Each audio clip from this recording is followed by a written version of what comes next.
आज के अंतर्राष्ट्रीय महिला दिवस पर आप सबका हार्दिक अभिनंदन और स्वागत। और आज का जो विषय है वो विषय तो नितांत उससे भिन्न है। और जो विषय है वो आप सभी अपनी स्क्रीन पे देख सकते हैं। Idea, concept and content of Ayurvedic botany in 21st century. और आज का ये जो विषय है ये माता मनसा देवी संस्कृत गवर्नमेंट कॉलेज पंचकूला और संयुक्त रूप से interdisciplinary centre for Swami Vivekananda study Punjab university Chandigarh के द्वारा प्रायोजित है। आज के विषय की शुभकामनाएं देने के साथ मैं 2 श्लोक आपके साथ साझा करना चाहता हूं आज के, क्योंकि सरकारी तौर पे इन चीज़ों की घोषणा की जाती है, तो उसी रूप में इसको हम ले लेते हैं। आप जो अपनी स्क्रीन पे देख पा रहे हैं यहाँ नीचे, स्त्रियां तु रोचमानायां सर्वं तद रोचते कुलम तस्यां त्वरोचमानायां सर्वमेव न रोचते। इसका अर्थ है a family's happiness depends upon the women's joy. When she is happy the family thrives, when she is not all feel the impact. अब ये श्लोक कहाँ से है? ये वो श्लोक वहां से है जिसको हमने जलाया, जिसके आधार पर हम पॉलिटिक्स करते हैं, जिसको हम बहुत कंडेम करते हैं। ये मनुस्मृति के 3रे अध्याय का 62वां श्लोक है, 62 श्लोक है, 3rd चैप्टर का। लेकिन हम लोगों को जैसे आदत होती है अपनी सेल्फ कंडमनेशन की, अपनी ट्रेडिशन की और बिना पढ़े किताबें जलाने की, तो ये वो भी उसी में से ये एक श्लोक है। और बहुत कुछ है, लेकिन चलिए फिर फिलहाल मैं आपको ये रेफरेंस दे रहा हूँ। बाकी आपकी इच्छा है, अगर आप उसी परंपरा में से हैं जिन्होंने नालंदा की यूनिवर्सिटी को भी जला दिया था और उसको कैरी फॉरवर्ड करते करते 1947 तक ले आए कि अब हम जलाते रहेंगे, तो खैर एनीवे। और दूसरा भी श्लोक आप देखिए इस महिला दिवस पे, वो है दश पुत्र समाकन्या दश पुत्रान प्रवर्धयन् यत् फलम लभते मर्त्यस्तल्लभ्यम कन्या एकया। The only daughter is like 10 sons. The result of upbringing of 10 sons is achieved only by the nurturing of the girl. अकेली कन्या ही 10 पुत्रों के समान है। 10 पुत्रों के लालन पालन से जो फल प्राप्त होता है वह अकेले कन्या के पोषण से ही प्राप्त होता है। लेकिन हमने सारा इतिहास ये लिख के पढ़ाया कि हमने तो सारी कन्याएं मार दी थी, उनकी हत्या कर दी थी। दोषों के लिए हमने एक स्केपगोट बना लिया। और ये श्लोक कहाँ से है? ये कोई मेरा बनाया हुआ नहीं है, ये अत्रि स्मृति से है।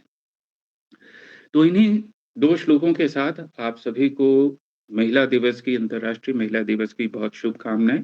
और मेरा साथ में ये निवेदन रहेगा कि आप 2 शब्दों से हमेशा परहेज करें, उनका प्रयोग ना करें। एक वुमेन शब्द है और दूसरा है औरत शब्द।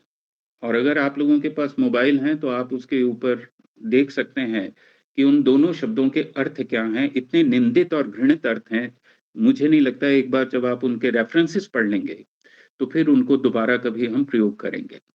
तो अस्तु, यहाँ पर ही हम शुभकामनाओं के साथ अपने विषय की ओर अग्रसर होते हैं। तो 21वीं सदी में आयुर्वेदीय वानस्पतिक विज्ञान का विचार, अवधारणा और सामग्री, ये बहुत देर से विषय पेंडिंग था, लेकिन इसके लिए हमें कोई सहयोग और समर्थन उचित रूप से प्राप्त नहीं हो रहा था।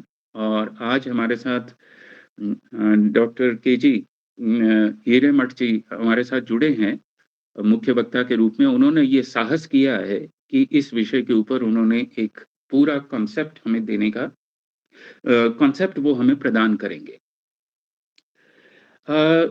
अब जैसा कि एक परंपरा है, जिस तरह से हम लोग प्रयास कर रहे हैं, वो है कि संस्कृत शास्त्रीय पूर्व पक्ष हम रखेंगे कि संस्कृत में बॉटनी का कॉन्सेप्ट आयुर्वेद की दृष्टि से क्या है, और दूसरी तरफ जो है वो हम रखेंगे कि वर्तमान कालिक उत्तर पक्ष क्या है, बेसिकली बॉटनी के लोग इसको कैसे देखते हैं।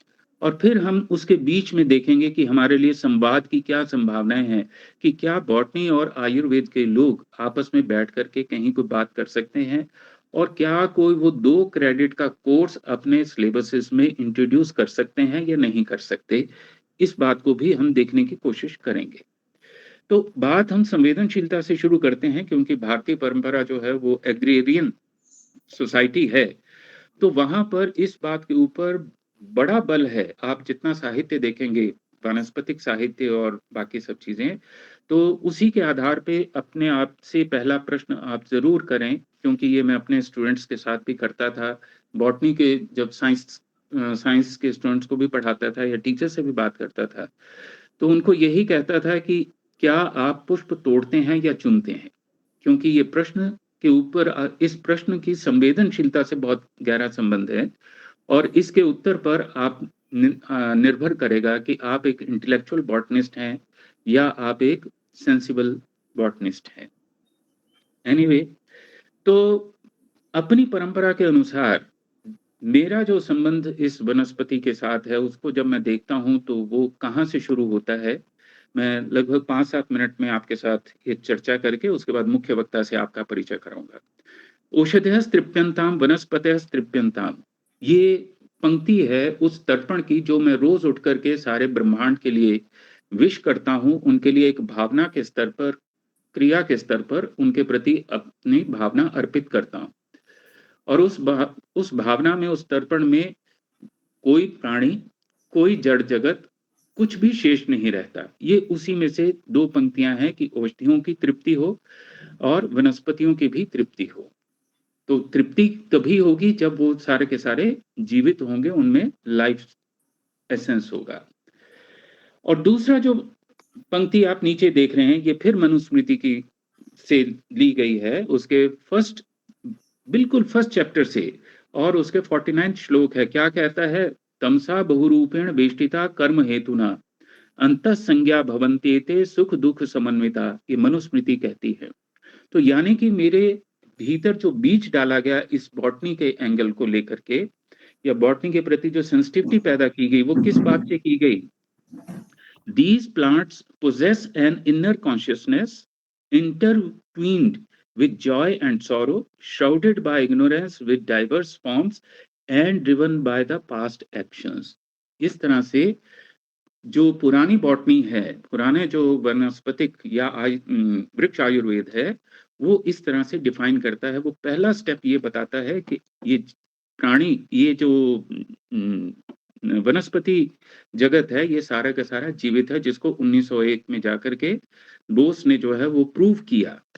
एनीवे, अब इसी तरह से जब उस थोड़े से शास्त्र को आप और देखने की कोशिश करते हैं गहरे से, अगर बहुत ज़्यादा रिजर्वेशंस नहीं है, तो इम्पोर्टेंस ऑफ बॉटनी को ध्यान में रखते हुए, हालाँकि ये चीज़ें मैंने शेयर कर दी हैं आपके साथ, लेकिन बहुत संक्षेप में मैं आपके साथ शेयर कर रहा हूँ कि उसमें इम्पोर्टेंस ऑफ बॉटनी के लिए आपको बहुत सारी चीज़ें देखने को मिलती हैं। यहाँ केवल एक उसका एक तरह से छोटा-सा एक नमूना है।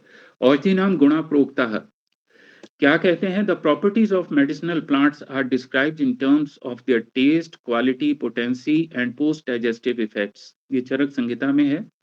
और इसी तरह से रोल ऑफ बॉटनिस्ट के भी आपको इसमें संदर्भ मिलते हैं।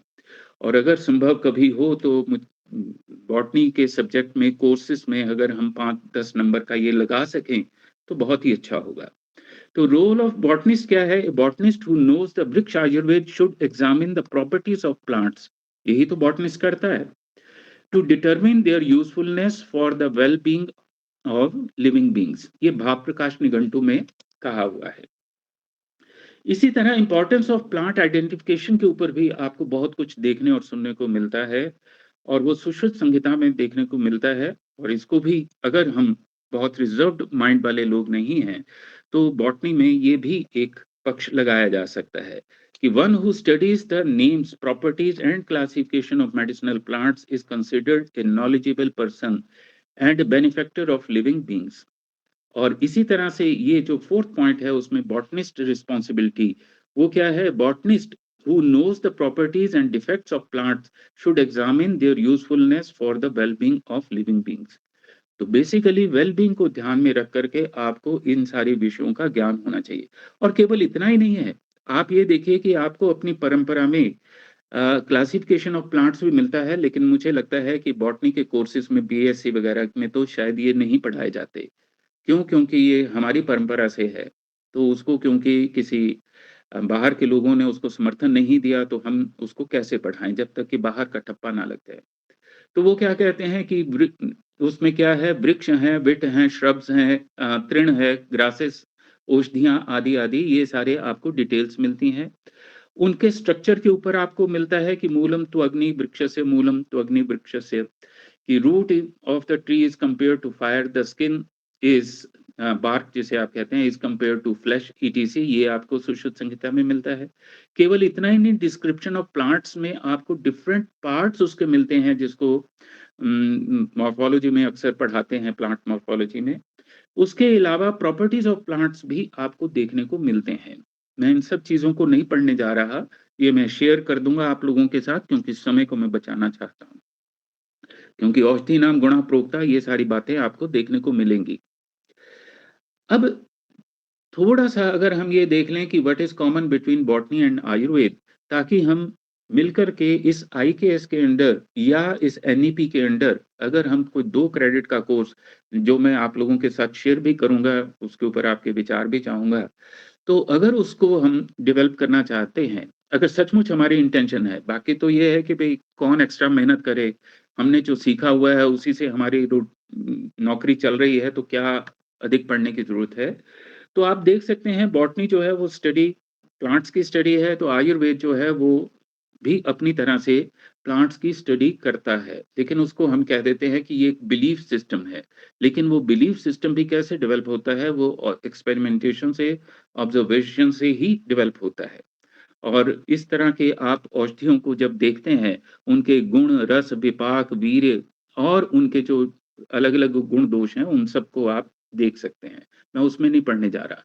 तो इस आधार पर अगर हम सिमिलैरिटीज़ देख लें, ये बॉटनी और आयुर्वेद की, तो मुझे लगता है हम अपनी परंपरा को भी जीवित रखेंगे और उसको हम उसका संस्कार भी कर सकेंगे।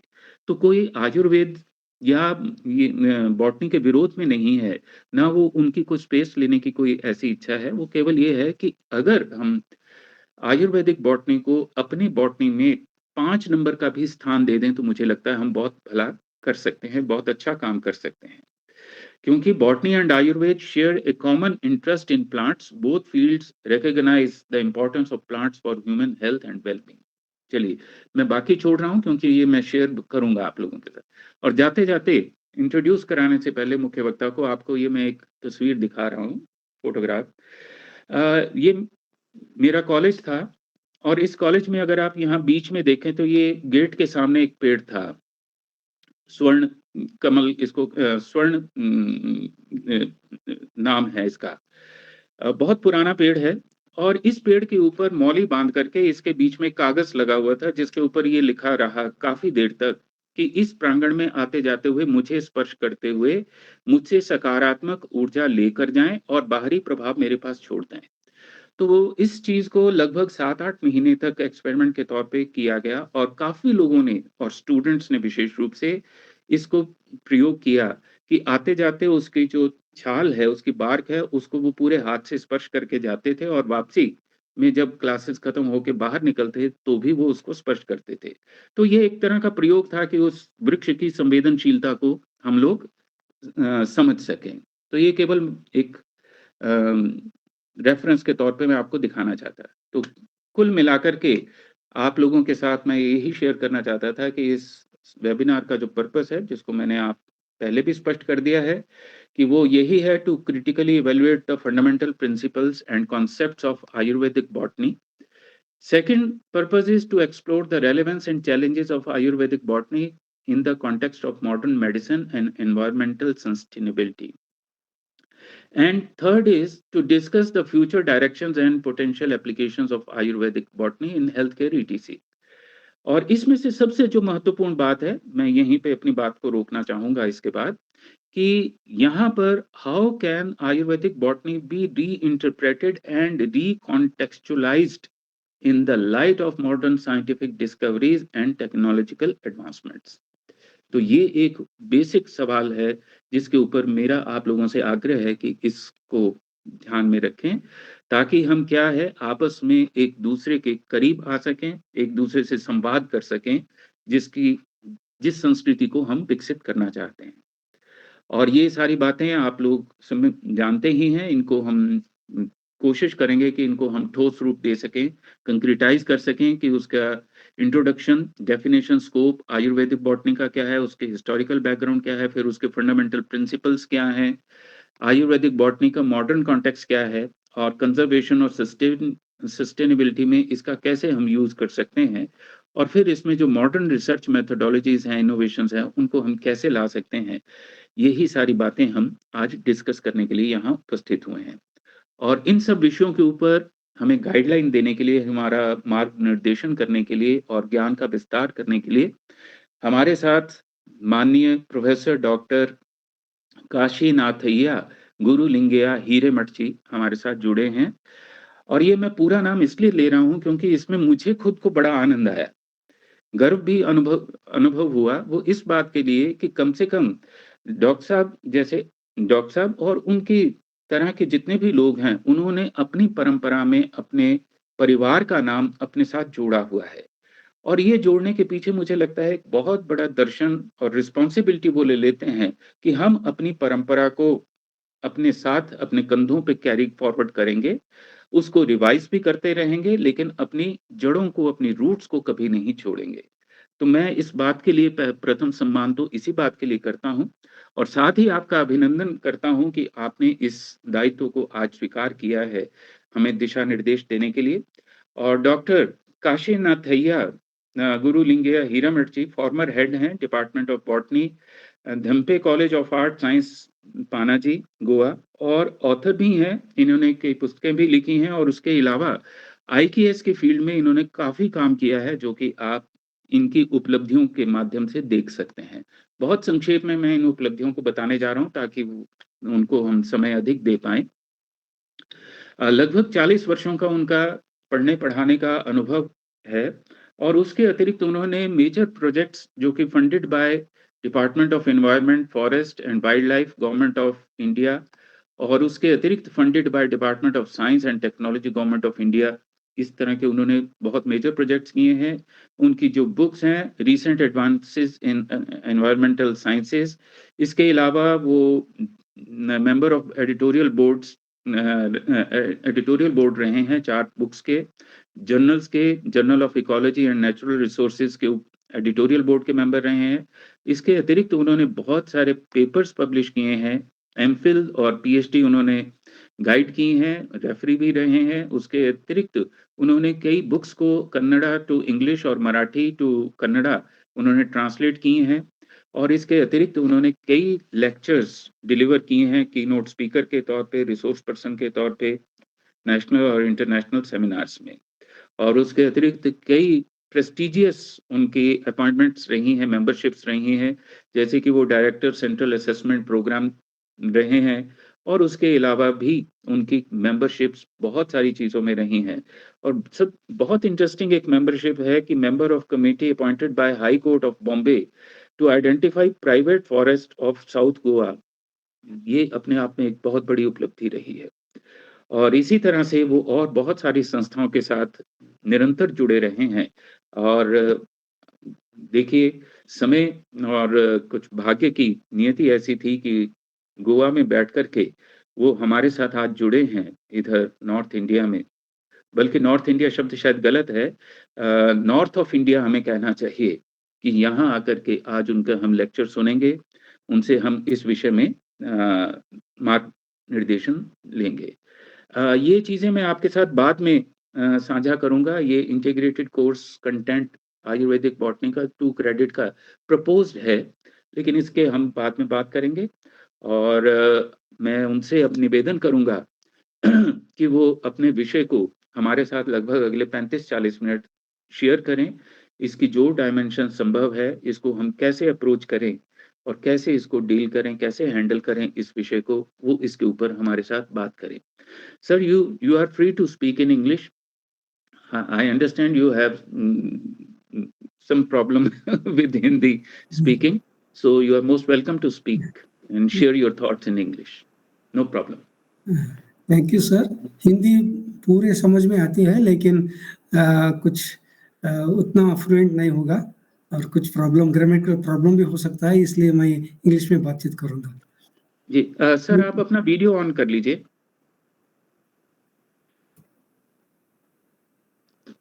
जी Ashutosh ji has given a good foundation for this talk, and in fact, he has expanded my way of thinking into a broader view.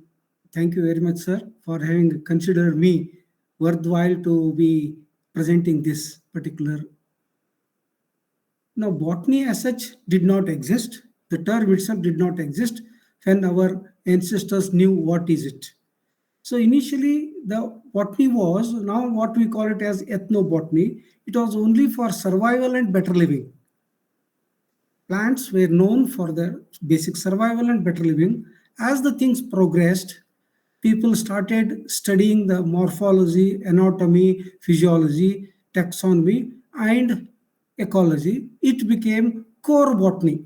It was not still botany at that stage, but we can call it as core botany.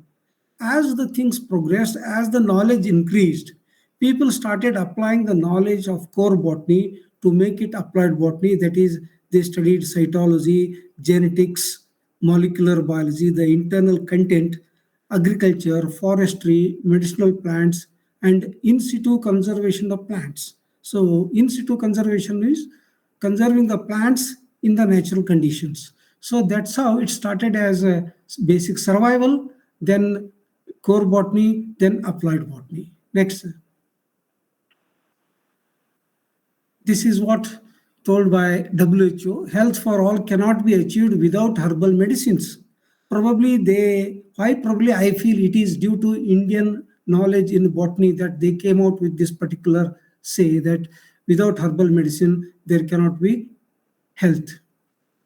Now, the international market for is herbal products is estimated to be US $62 billion, but India has got a lot of potential, but we have only 0.5% of this particular export of medicinal plants.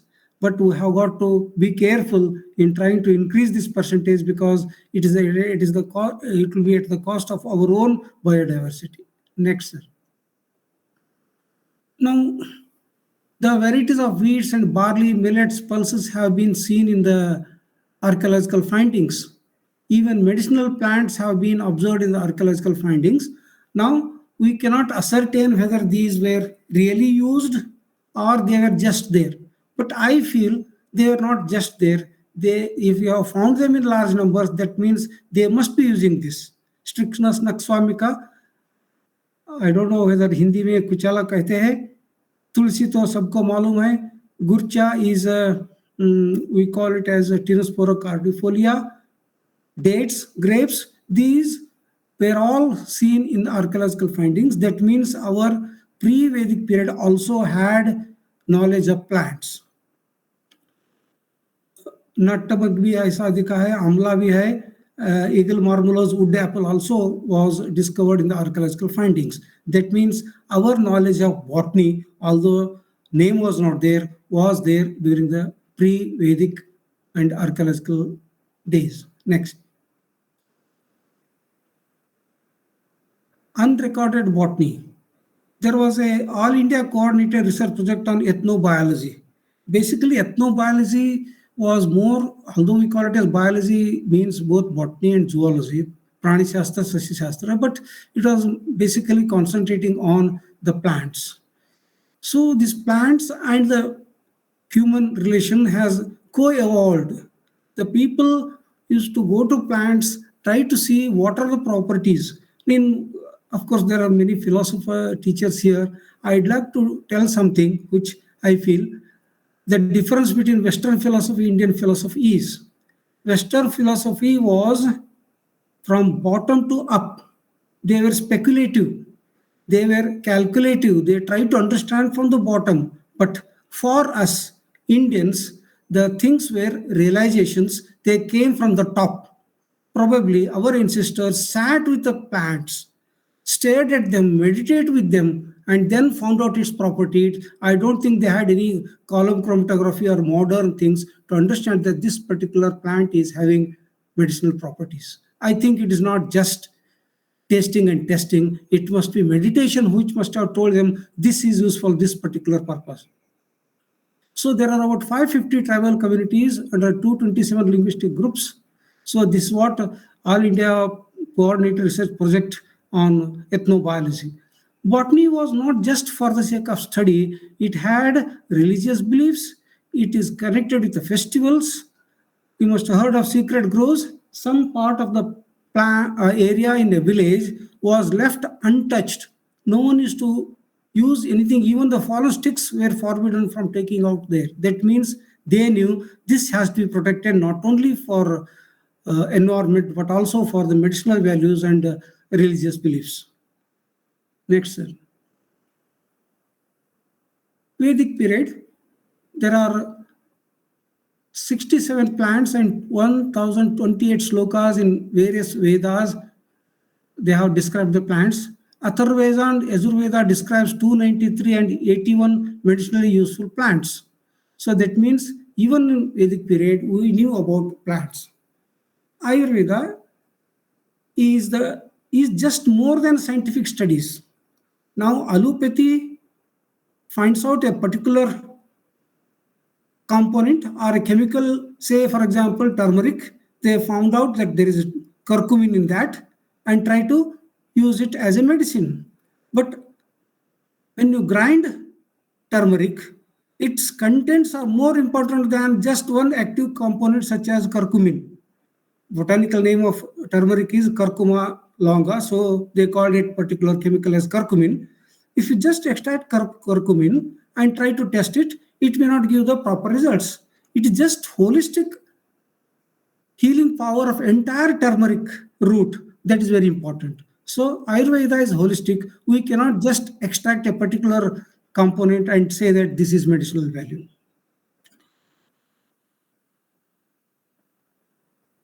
Next, sir.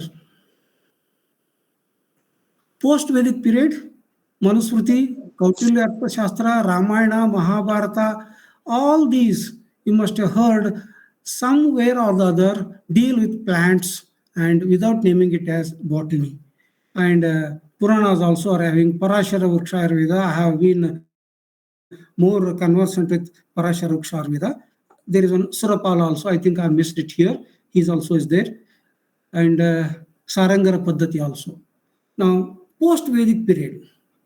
Origin of plants in Sanskrit literature after post-Vedic. Theory of aborigenesis.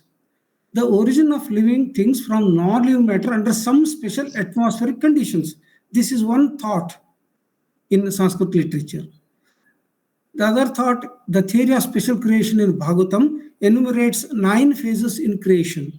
I don't want to go into the details because there are Sanskrit scholars here. They can go through it. I am just, as being a botanist and science teacher, I just collected the information. Post-Vedic period, this is the best one, that is Parashara Vriksha Ayurveda 1.9, Manusmriti 1.9 contains a statement about consciousness. G.P. Mazumdar, who was a botanist, who got a scholarship in 1925, international scholarship, he writes, plants have been regarded as living beings since Vedic times. A concise and clear discussion on the existence of life in plants is in the Mahabharata. So later on, scientists, our own scientists, for the first time in the world, show that plants have got consciousness. Now, modern science, plant science, has got morphology, anatomy, physiology, and propagation. These are the 4 main points. Now, with the advancement of technology, many things have come into it. Biotechnology, tissue culture, so many things, branches are there in the plant science. Next. Now, post-Vedic period, Vriksha Ayurveda by Parashara has 4 categories. Vanaspati, plants with hidden flowers. Probably he is referring to the lower group of plants which don't bear flowers, but they must be having reproductive system without having flowers. Lower plants belong to this. Vanaspatya, plants that bear visible flowers and fruits. All these trees and whatever we see which bear the flowers and fruits comes into Vanaspatya. Viruddhavalli, creepers with tendrils. There are 2 types of creepers. creeper just grow horizontally or they grow along with the trees. But tendrils, they have got with a spring-like structure, which when it touches a particular object, it rotates around it, tries to climb it. That is called as Virudavalli. Gulma or Kshupa, plants with short branches and roots, no tendrils. These we can call it as, in botanical terms, we call it as herbs or annuals. They just grow up to 1 or 2 feet and they complete their life cycle within 1 year, so we call it as annuals. Now, Manu Samhita describes 9 categories: grow of seeds and stem cuttings. These are probably shrubs and woody annuals. They grow from seeds or stem cuttings. We know very well some plants we can grow from stem, some from seeds. Oshadi bear flowers and die after ripening of the fruits. These are again annual plants. They die. You must have seen during the rainy season, they come up by October, November, depending upon the area where you stay. They grow for 2-3 months, bear the fruits, and soon after that they die. Vanaspati, bear fruits, no flowers. No flowers here, I feel, those days they didn't have proper mechanism to see the flowers which were hidden. So probably they wrote it that way. Otherwise, there cannot be fruits without flowers. Next, Vriksha, fruits develop from the flowers, very much visible to us. Gucha, many creepers originate from the same root. You must have seen many plants. We call it as tendli in Marathi. I forgot the name in English. There is one root, but from same root, many creepers originate. That is Gucha. Gulma, many branches of the stem develop from the top of the root. And Trina is, you know very well, it is grasses. Pratana, weak-stemmed plants, perhaps creepers. Weak-stemmed plants are found in the shady areas. So they cannot have short branches. So they have a long branch so that the leaves can try to harvest in the forest, especially in the shady areas. There are plants which we call them as zoophytes. They like only the shades, so their stems are very weak. So we call it as shade plants. So Prathana refers to the shade plants. Valdi refers to the climbers which twine up the tree. You must have seen in the forest, they not only take the support of the tree, they grow till the top of the tree and bear the leaves there and bear the flowers there. So these are called as Valli. So very nice description, very much fits with our own modern classification.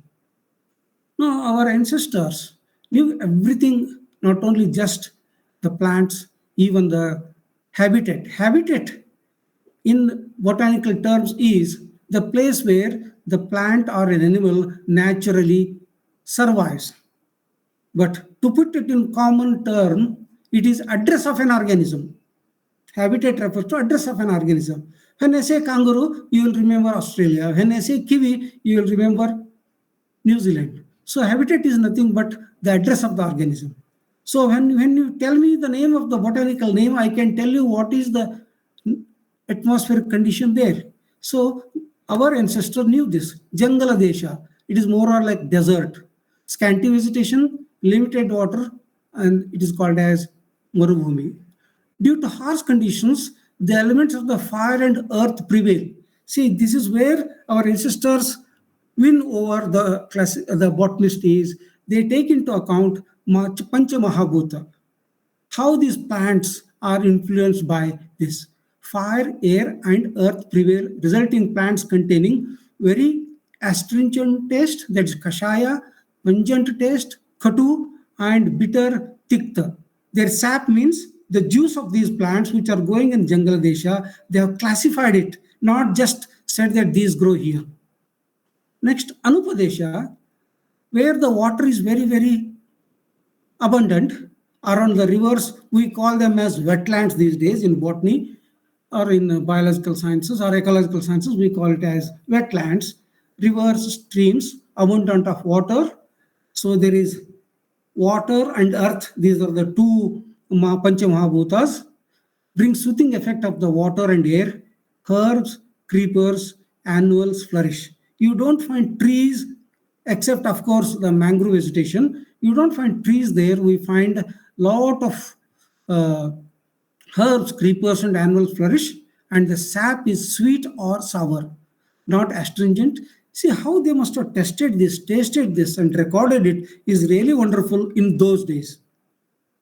Next, Mishra Desha is mixture of jungle and anupa.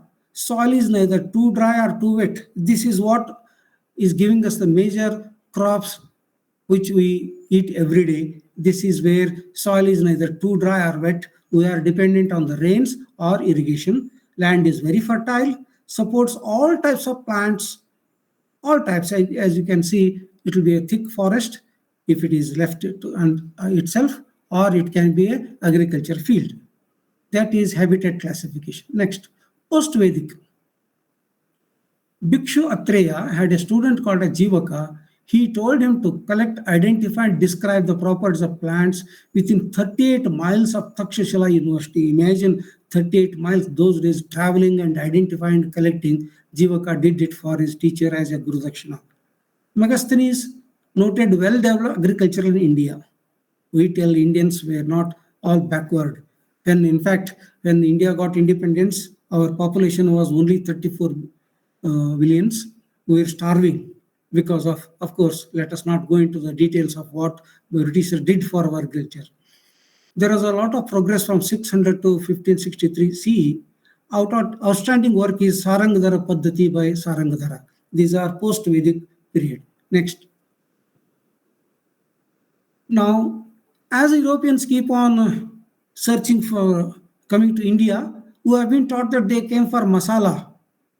It is not just masala, it was the knowledge, not only masala and wealth of India, the wealth of the knowledge was bringing Europeans to India. Otherwise, why they should have a subject called as Indology in European universities? Why they should study India? That is because we had not just had masala and wealth, we had wealth of knowledge. So they were coming to India, try to identify and take back the learnings. So Garcia de Orta, who was the first person to write a book, he was in Goa. Because Goa was a colony of Portuguese people, he wrote this book. Then Carlos Clausius, a Dutch, translated that and added more and wrote a book, Tractado Indias Orientalis. Now, none of these have been told to us. I'm a botanist. I did my MSc in botany, PhD in botany. I didn't know this until, thanks to COVID, I started thinking about something else. I came to know many things like this. This was never taught to us, history of botany. I didn't know about these people.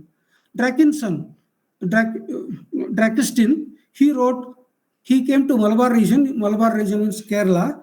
Even now Kerala is known for a wealth of medicinal plants. Silent Valley is known for medicinal plants.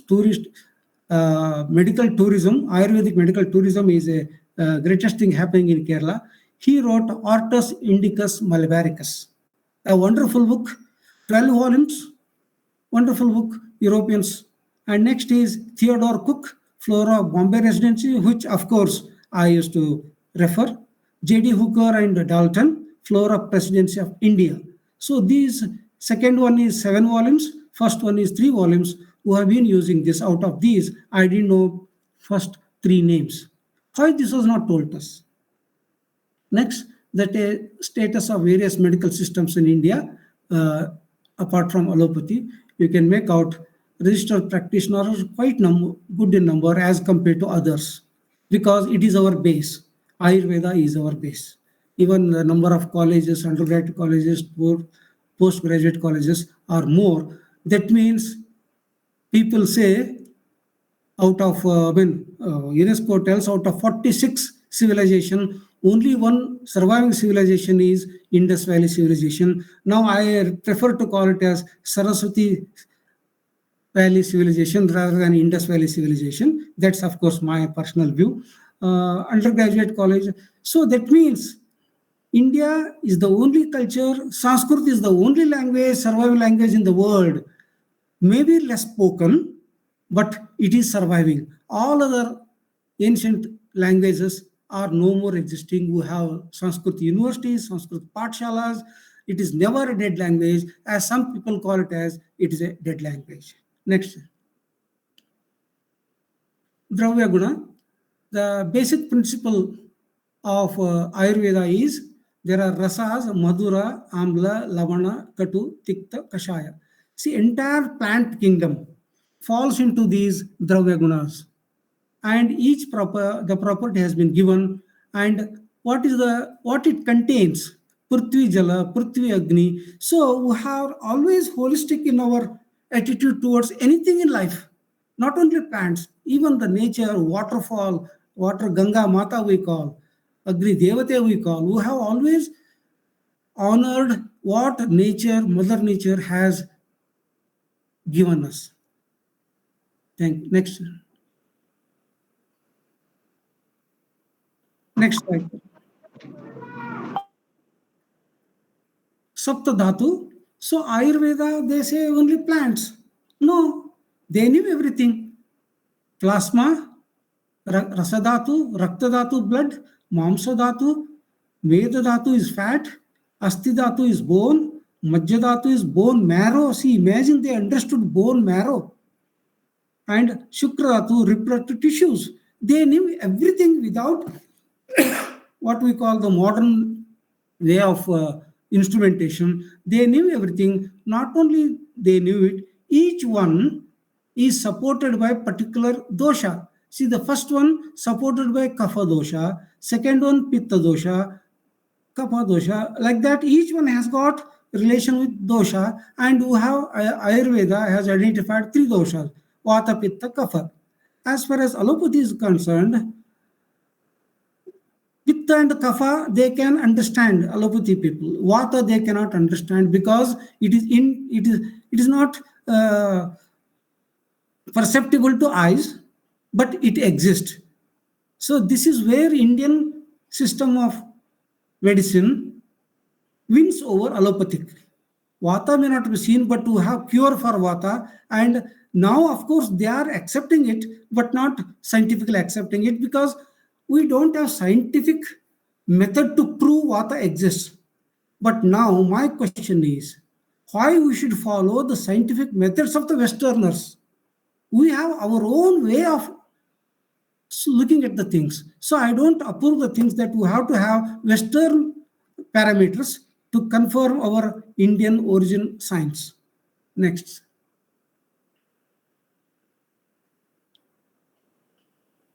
Proportion of different life forms. So as you can make out, it is not clearly seen. It is herbs. It is not herb. It is herbs are 41% because they are easily available. They are plenty in number. They grow every season. So 41% of our medicinal herbs are herbs. And next is 26% trees because they have already grown for minimum 20 to 30 years. We can always use them, trees. Then 17% are shrubs and 16% are climbers. So this is the different proportion of life forms that are used in our Ayurvedic system. Next. Source of medicinal plant traded in India. 61% of the wild plants are traded in India for purposes. Out of that, 4% is exotic. Exotic means we got it from elsewhere, not from India altogether, from within India. They are not. They are from outside India. Quite a 10% of them people have started cultivating now. There are many techniques available. There are some buyback facilities. I'll come to that later on. So 10% is cultivated. This 10% is supposed to increase in the coming years. I feel it will be the greatest advantage for India. Wild plus cultivated 25%. Next.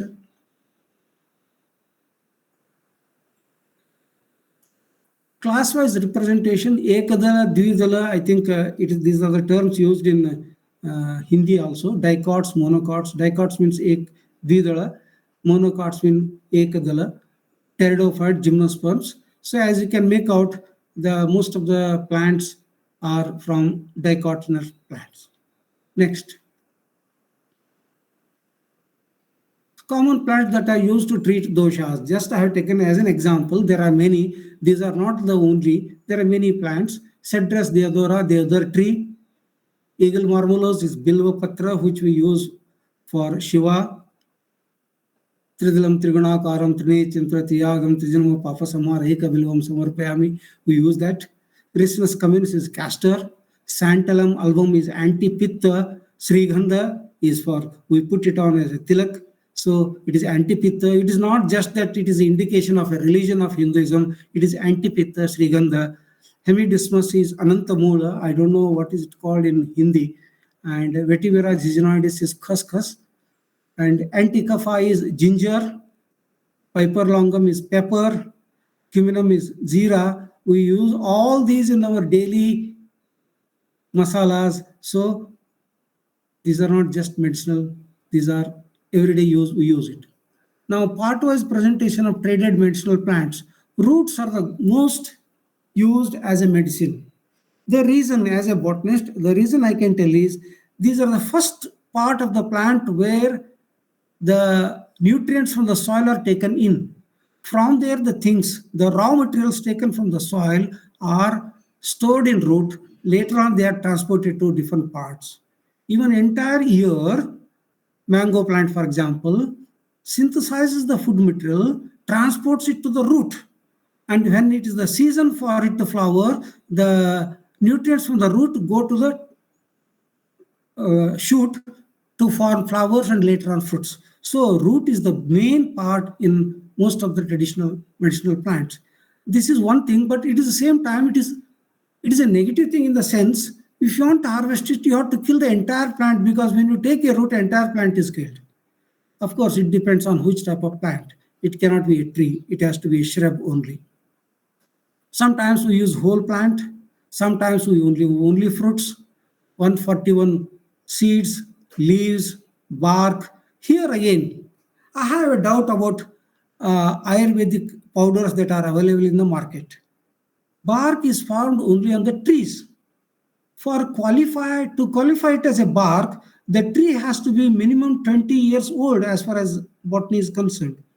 Now, how many trees in India are there having continuously are harvesting the bark, and the bark to form will take another 3-4 years. After 20 years, again the formation of the bark take 3 to 4 years. From where this bark comes? So this is what worrying me, because they must be mixing something else and giving it to us. Others, okay, you have annual plants, whole plants, you can cultivate them. But tree bark is a question mark for me, whether it is really what is given as bark, whether it comes from the same plant or whether it is mixed with something else. Flowers 72, stem 59, gums. Gums of each different is very, very different. Every plant produces the gum. What is this gum? Gum is nothing but when an insect bites or makes a hole in the tree to prevent it from further entry, the plant gives out a gum so that it is sealed. It is like a M seal that we put whenever there is leakage, we put M seal there. So gum is not same for all plants. We know very well some are edible gums, some are not. So gum is also a product. Then others 22. Next. Medicinal plants imported to India. Jeshta Madhu, we know very well, or we call it as Yashti Madhu also. It is imported. Ginseng is also imported. Hirabal, I don't know the Hindi name, African Elmi, Unicaria, Kath, Salvia hemamodis. These are the trees which are imported in India for our medicinal uses. Means we knew that even if they are outside India, we know their uses in India. Next.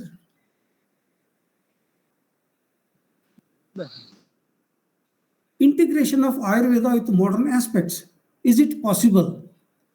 It is possible because now Westerners are used to their way of thinking. They want certain things to be mentioned on the packet.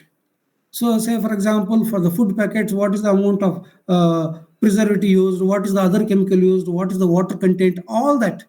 Now, our traditional people did not, they knew it, the proportions, they knew everything, but clinically, some of them are not recorded properly or recorded in a language which we don't understand.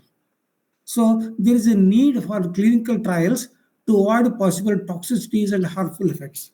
One more thing I would like to add here, addition of heavy metals in Ayurveda, I was told by Ayurvedic doctor, is a recent concept. Earlier, there were no heavy metals. Now, heavy metals, heavy metals may have some negative effects that has to be studied before administering it as Ayurvedic. Requires rigorous research and formation of high quality evidence based data sets in both diagnostic and therapeutic domains. Now, if you want to export something, I'll come to that later. There is one more slide. There are stringent quality requirements by Westerners if we have to grow. Even in India, now there are many things which, of course, Ayurvedic doctors are aware of it. Now, with formation of Ayush Mantralaya, so the things are moving very fast, much more than what I expected. They are doing all these to show that there are evidences to prove what we say. Earlier, we were just believing them. Now, we have been told, we have been proved with data that it is a science. Ayurveda is not just a blind belief, it is a science. Now, come to the most recent one. Artificial intelligence can be used, digital sensing, and multi-omics. This is very important. Omics refers to proteomics, genomics, study of genome, how it reacts. Now, I'll tell you one thing about genomic studies.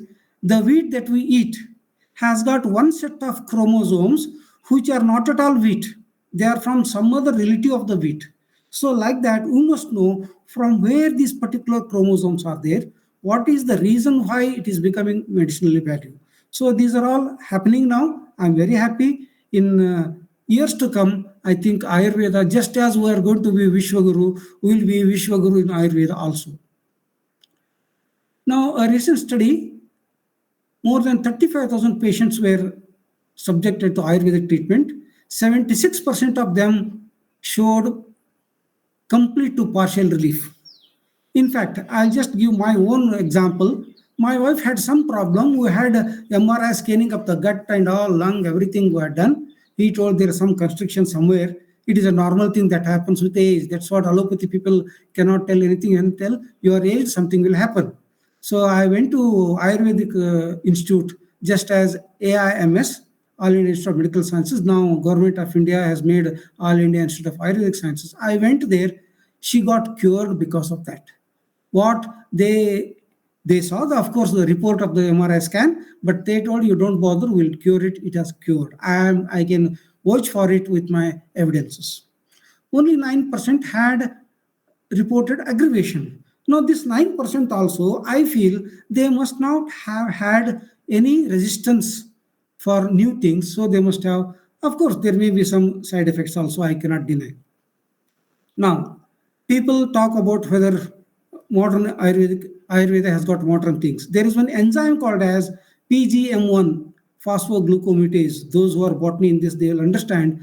A phosphate molecule has shifted from 1 carbon to 6 carbon. This particular enzyme is very important.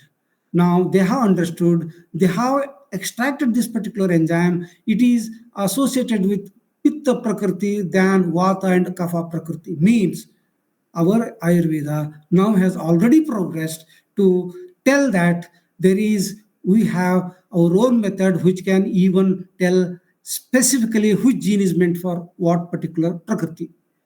Next. Indian perspective, 70,000 species of higher plants, 7,500 are known for medicinal uses.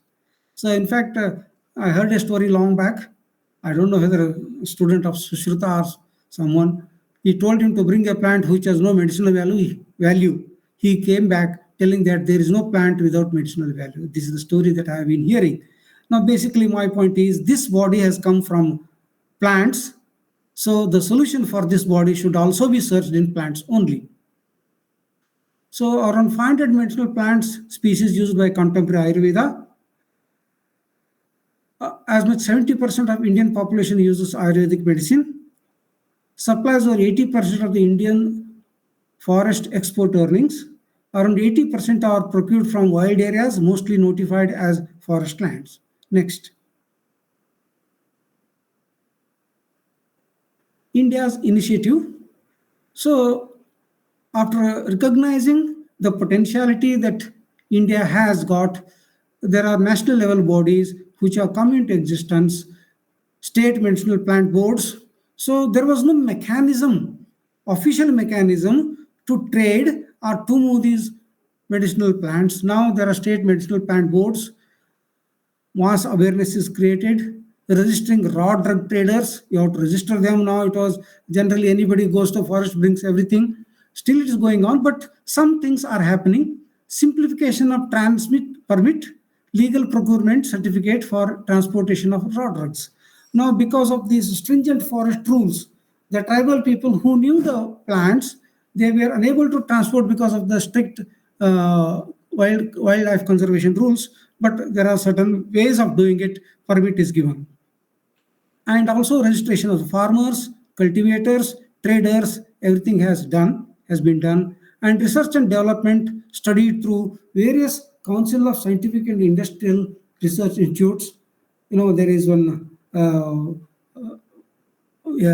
NBRI, National Botanical Research Institute, Council of Medical and Aromatic Plants, Indian Council of Forest Research and Education. So these are all national level bodies which are doing it. Now, this one is not Indian Knowledge Digital TDKL library. Here, this one particular one is not visible. Maybe I did not put, that one. Traditional Knowledge Digital Library has come out with the efforts of Indian government, and this has been accepted by Intergovernmental Committee of World Intellectual Property Organizations. They have prescribed our own digital library. Patent offices of 15 countries use this. That means our knowledge, our digital library is used by nearly 20 European countries as a source. And again, next one is, I'm not able to see it.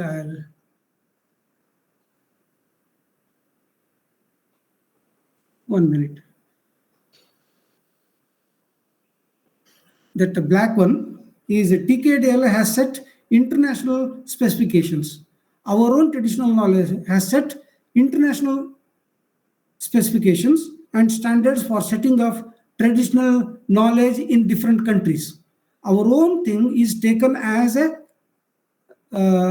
base for having their traditional knowledge recording. Our format is used by other countries. In USA, the patent office used 80% of the references were from medicinal plants of Indian origin. So that's what patent office, especially after turmeric and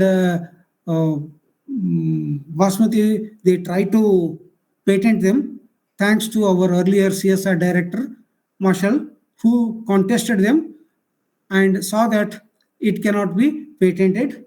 And then as an effort of that, we have the traditional knowledge digital library, so that we know that it already exists in India. Now, Government of Karnataka has come out with certificates for traditional healers. They conduct some few courses and tell them to contribute and certify them as a traditional healers. They are equivalent to doctors, not doctors. So such efforts are taking place, which is very good for India. Next.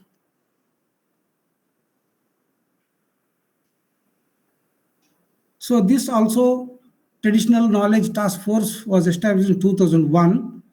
So all these countries have agreed in response to India's proposal due to patenting of neem and ginger.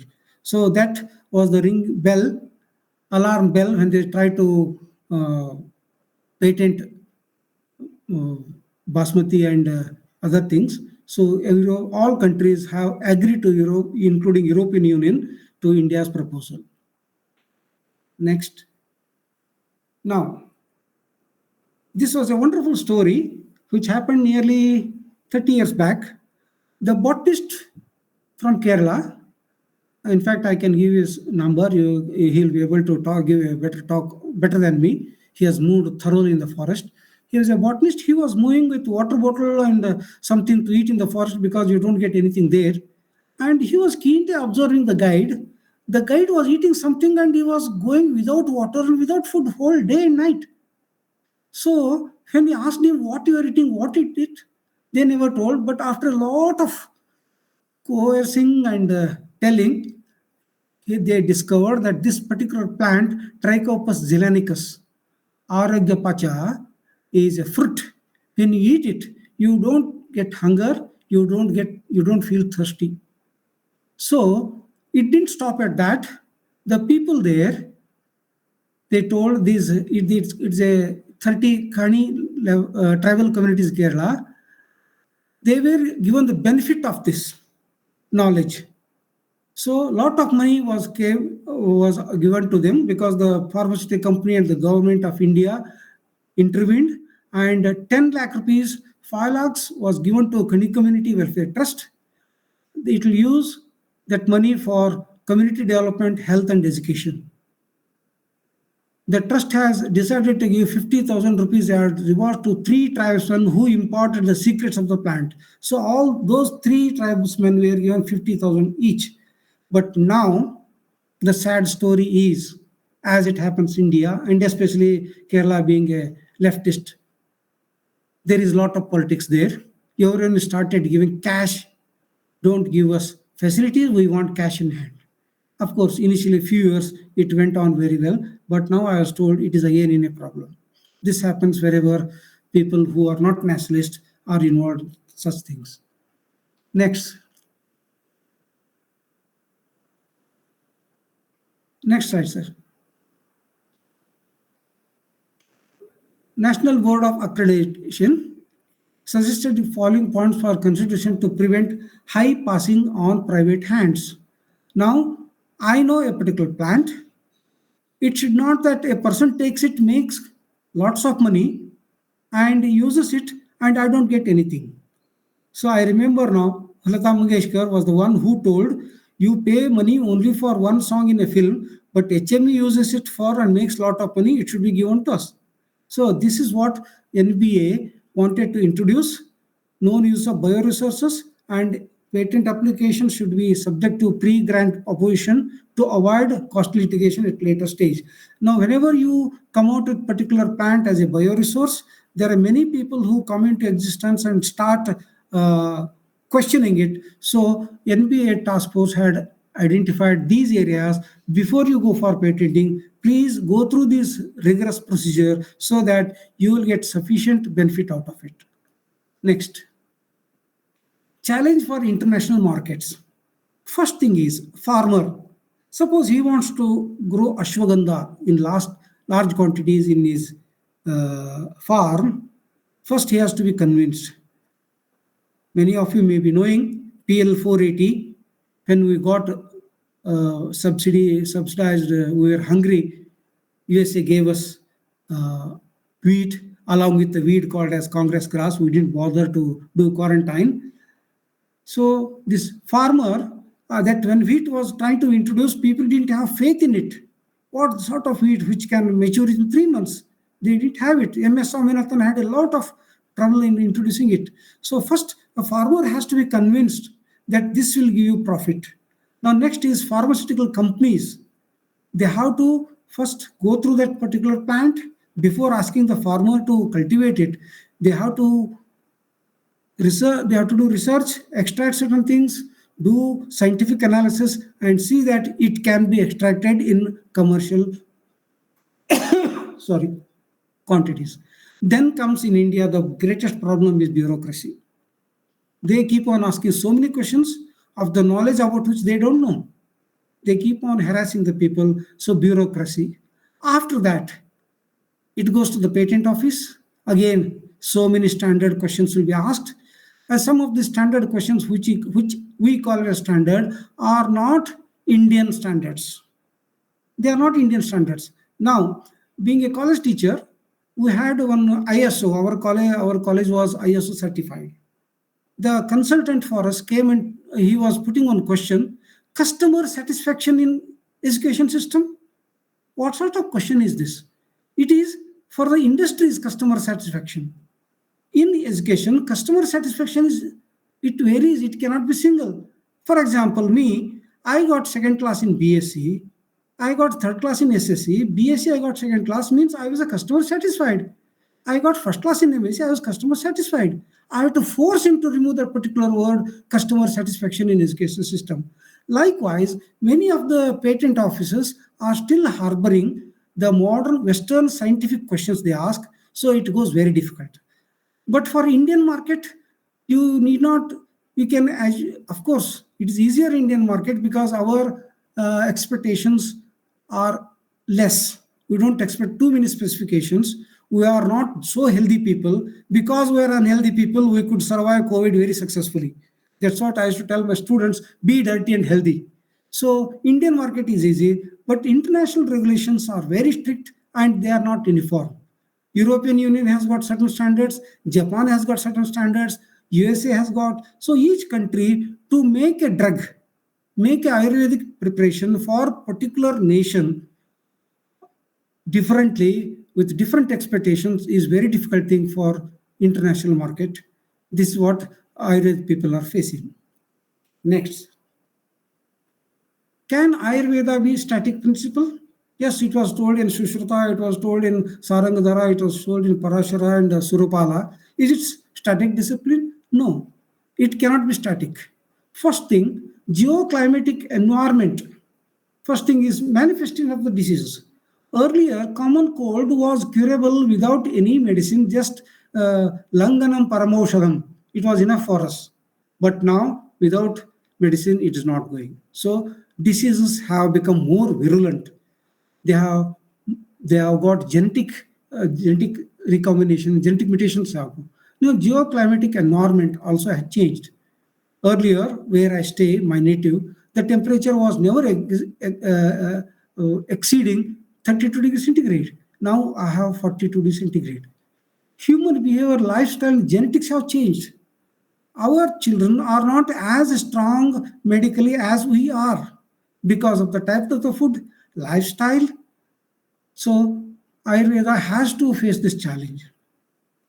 So, and as I say, it cannot be blindly practiced. Continuous research on safety, quality, this I've already talked about. Since the Western scholars have involved in emergence of the new Ayurveda, it demands more research.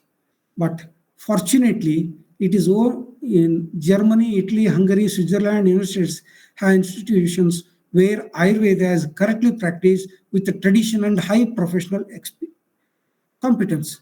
Now, I don't say Indians are not competent. Only thing, the problem is always Ayurveda is given a second-hand treatment, just as second-hand citizen.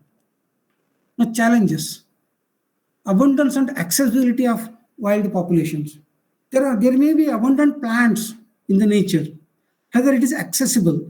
Accessible means whether the government rules allow us to harvest it. Next, agro-environmental conditions bringing the medicinal plant into cultivation. Now I want to cultivate particular wild plant, whether we can cultivate locally, whether it is possible. Next, labor availability and cost profitability of production, because labor availability has become a big thing now. Even in villages, you don't get labor because at least in Karnataka, free ration, free electricity, free light, and 2,000 rupees per month for women. So people have become very lazy. Labor availability is a great problem. Next is post-harvesting technology. After harvesting, what are the techniques? Whether we have modern techniques to harvest all the materials that we have brought from the forest.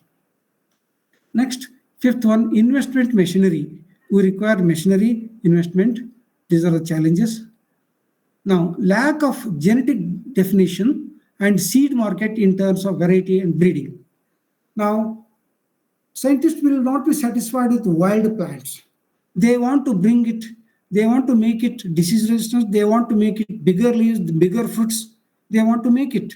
So for that, genetic information of all the plants, we don't have now.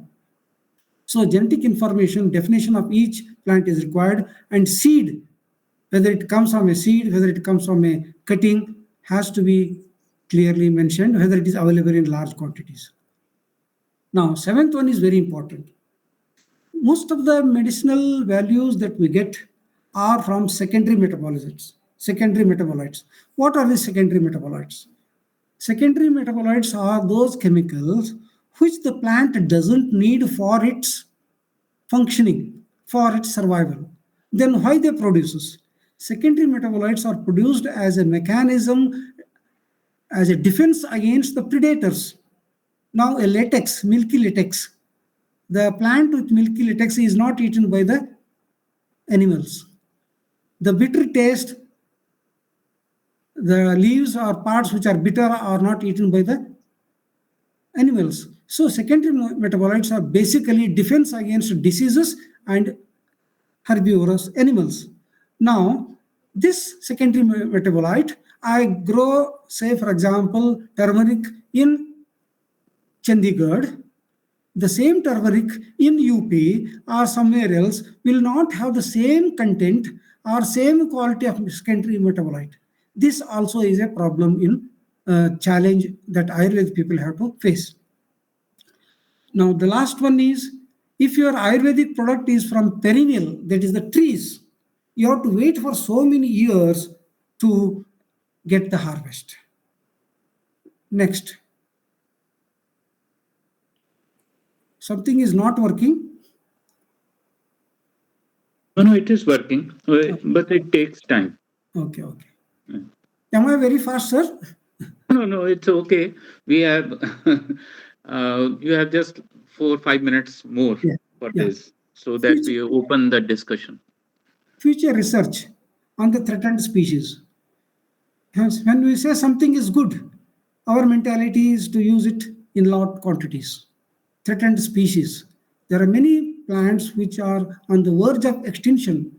They are no more to be seen if the things go the way we are harvesting them. So, future research, how to conserve these threatened species. And next is ecology and natural distributions. Now, each plant, we say a plant is independent. No, it requires its neighbors. Congress grass, why it grew so well in India when it is not a native of India? It came mixed with PL480 wheat. It came to India, it produces certain chemicals in the roots which will not allow any other plant to develop. So that means each plant has got its own sphere of attraction. So we have to study each plant, ecology of each plant and its distribution. And reproductive biology. So it is very important. A plant, if you want the seeds from the plant, it should produce the seeds in large quantities, healthy seeds. So we have to study its reproductive biology also. Next is propagation techniques. Some are propagated by seed. Now, seed in every generation is not same as the parent plants.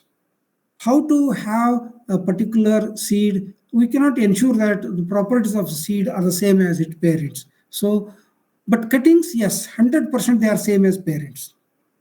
Next is germplasm correction. This is related to the first threatened species.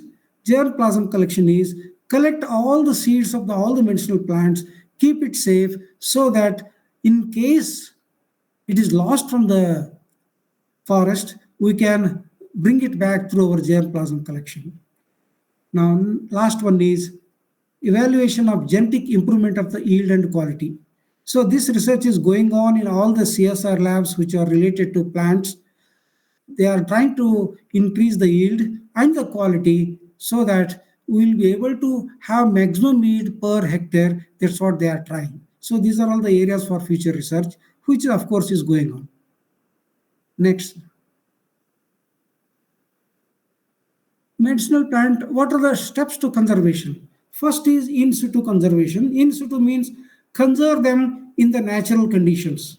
So our ancestors knew them very well how to conserve it. That is, they used to leave a particular forest untouched. We call them sacred groves. So that was in situ conservation. Some part of the forest should never be allowed to be cut. That is in situ conservation. Ex situ conservation is in the labs. We can conserve the seeds, tissue culture. So many things can be done in the lab. Ethno-medicinal plant gardens. So we have gardens in our cities. There we put only lawns. We put only ornamental plants so that it looks beautiful. But there are some medicinal plants which bear beautiful flowers. They can be put. For this, we require the help of the people, tribal people or old people who know each plant in their village. A part of village can be dedicated for ethno-medicinal plants. Gene banks, of course, this is very technical. Genes, it can be stored in the gene banks. Nursery and demonstration plots. When you want a farmer to cultivate a particular medicinal plant, he required to know that this will give me money. So for that, you must have a demonstration plot wherein you have grown that particular plant and you tell them this is the yield per hectare, this is the financial return if you grow it.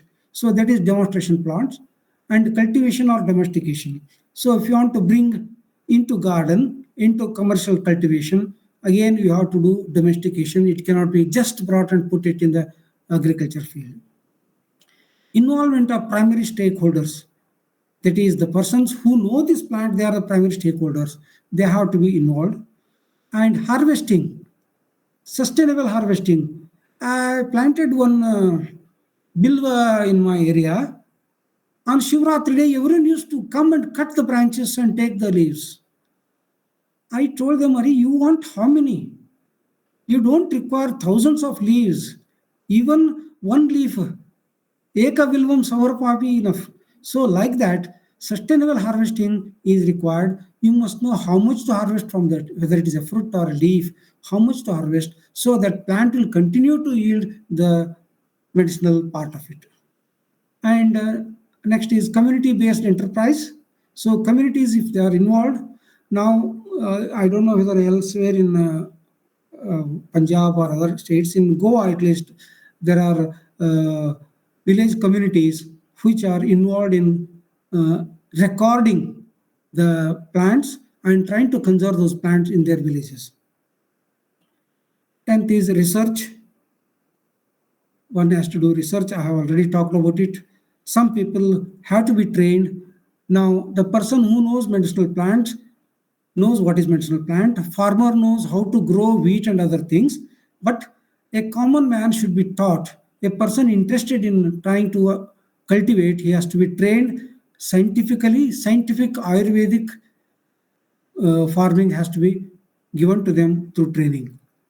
Now, documentation, dissemination of information, this is already happening. Traditional knowledge digital library is in place. So this is what is meant for medicinal plant conservation. So these are the people who have helped me, the bibliography. I am not expert at all about what I talked. I have to confess myself. And these are the people through whom I could gather this information. Thank you very much, Ashutosh ji, for giving me this opportunity. Thank you, sir. Thank you so much. And thank you is not enough. जितना आपका आभार हम व्यक्त करें, क्योंकि आपने इतनी overview इतना अच्छा दे दिया है.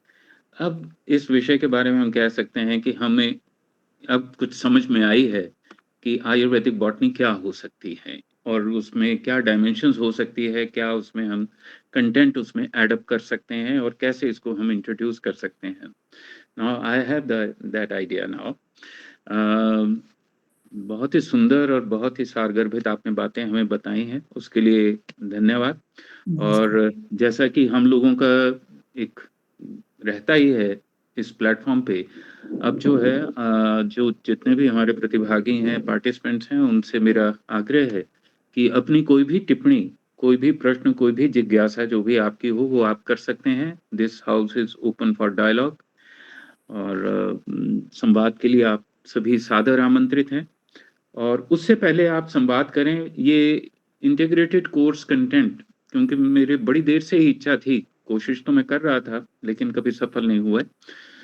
और वो है कि अगर इस कोर्स को हम थोड़ा सा और रिवाइज करें, संस्कार करें, तो इसको हम, मुझे लगता है, बहुत इफेक्टिव तरीके से कॉलेजेस में लगा सकते हैं न्यू NEP के अंडर.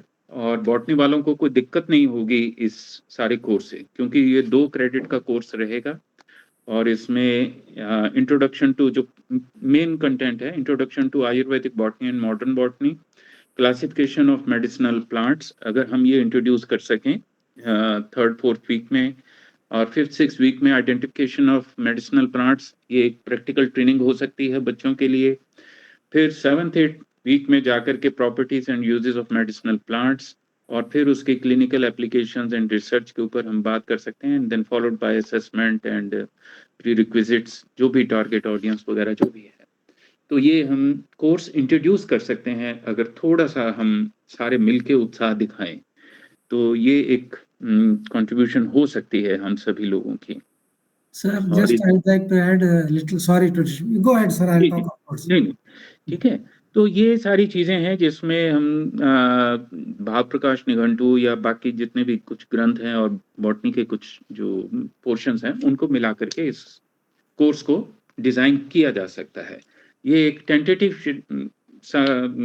इसका है कोर्स कंटेंट, लेकिन इसको रिवाइज़ करने की ज़रूरत है, क्योंकि एक ही आदमी के बस का तो ये नहीं है, ठीक है?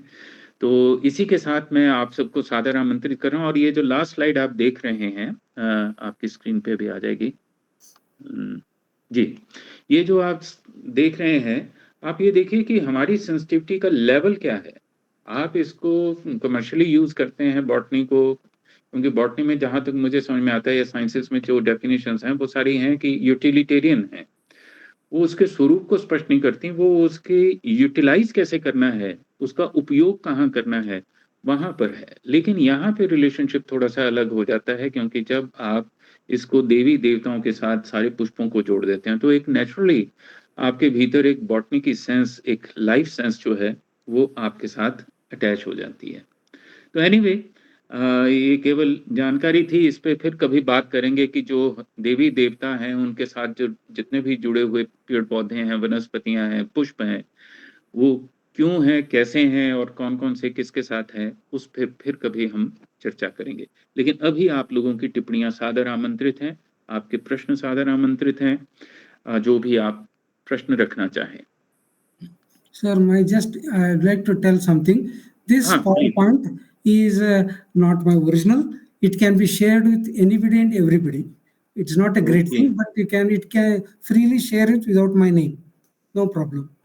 जी, जी, जी। ठीक है, I will share with the people. Uh, अभी इसके बाद वैसे मैं शेयर करूँगा भी सारे जब इसका वो ब्रीफ समरी बनाऊँगा और and also any video. help required for the 2 credit course, I'm always there. Sir.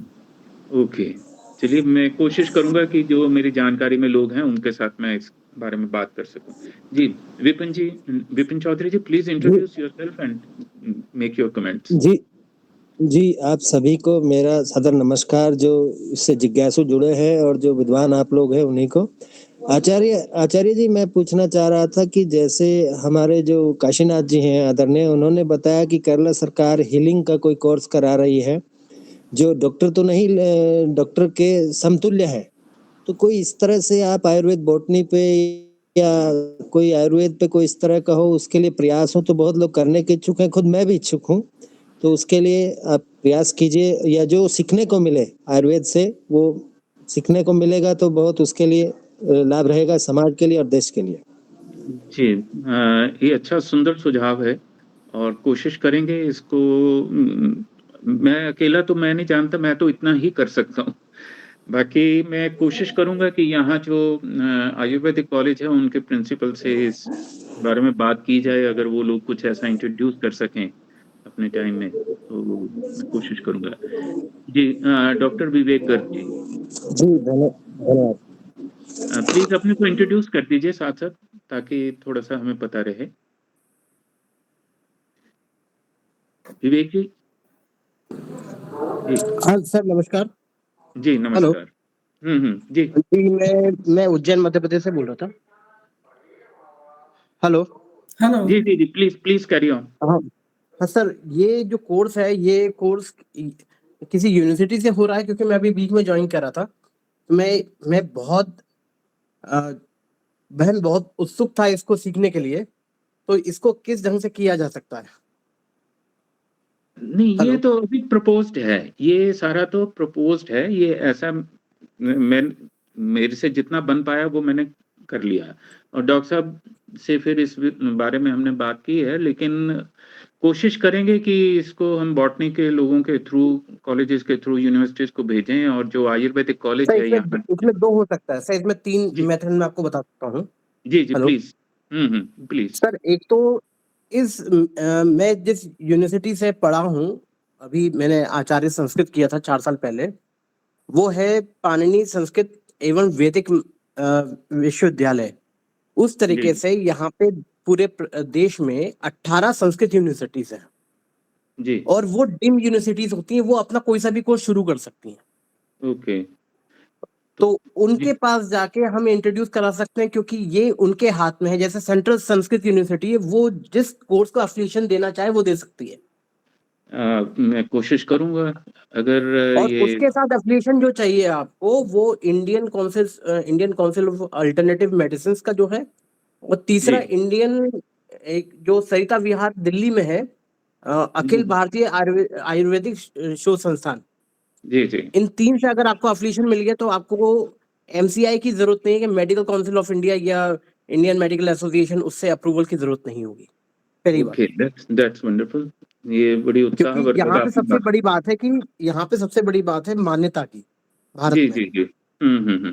क्योंकि अ, ऐसे ऐसे तो वैद्य हर जगह में है, हर कस्बे में होंगे, लेकिन जी। जैसे नाड़ी देखने वाले, तो वो आयुर्वेदिक डॉक्टर, क्योंकि गवर्नमेंट ने जो आयुर्वेदिक के लिए जो कोर्स चलाती है बीएमएस, ये हम्म। उसके इक्विवेलेंट है, या उससे क्योंकि आप प्रैक्टिस कर सकते हैं नहीं, क्योंकि बिल्कुल नॉलेज बिल्कुल। के पॉइंट ऑफ व्यू, तो आप हमको गुरु शिष्य परंपरा में आप जितने भी गुरुकुल हैं, भारत में हम्म। जितने गुरुकुल चल रहे हैं, वो महर्षि सांदीपनी वेद विद्या प्रतिष्ठान उज्जैन से चलते हैं, सारे जी गुरुकुल। जी जो जी।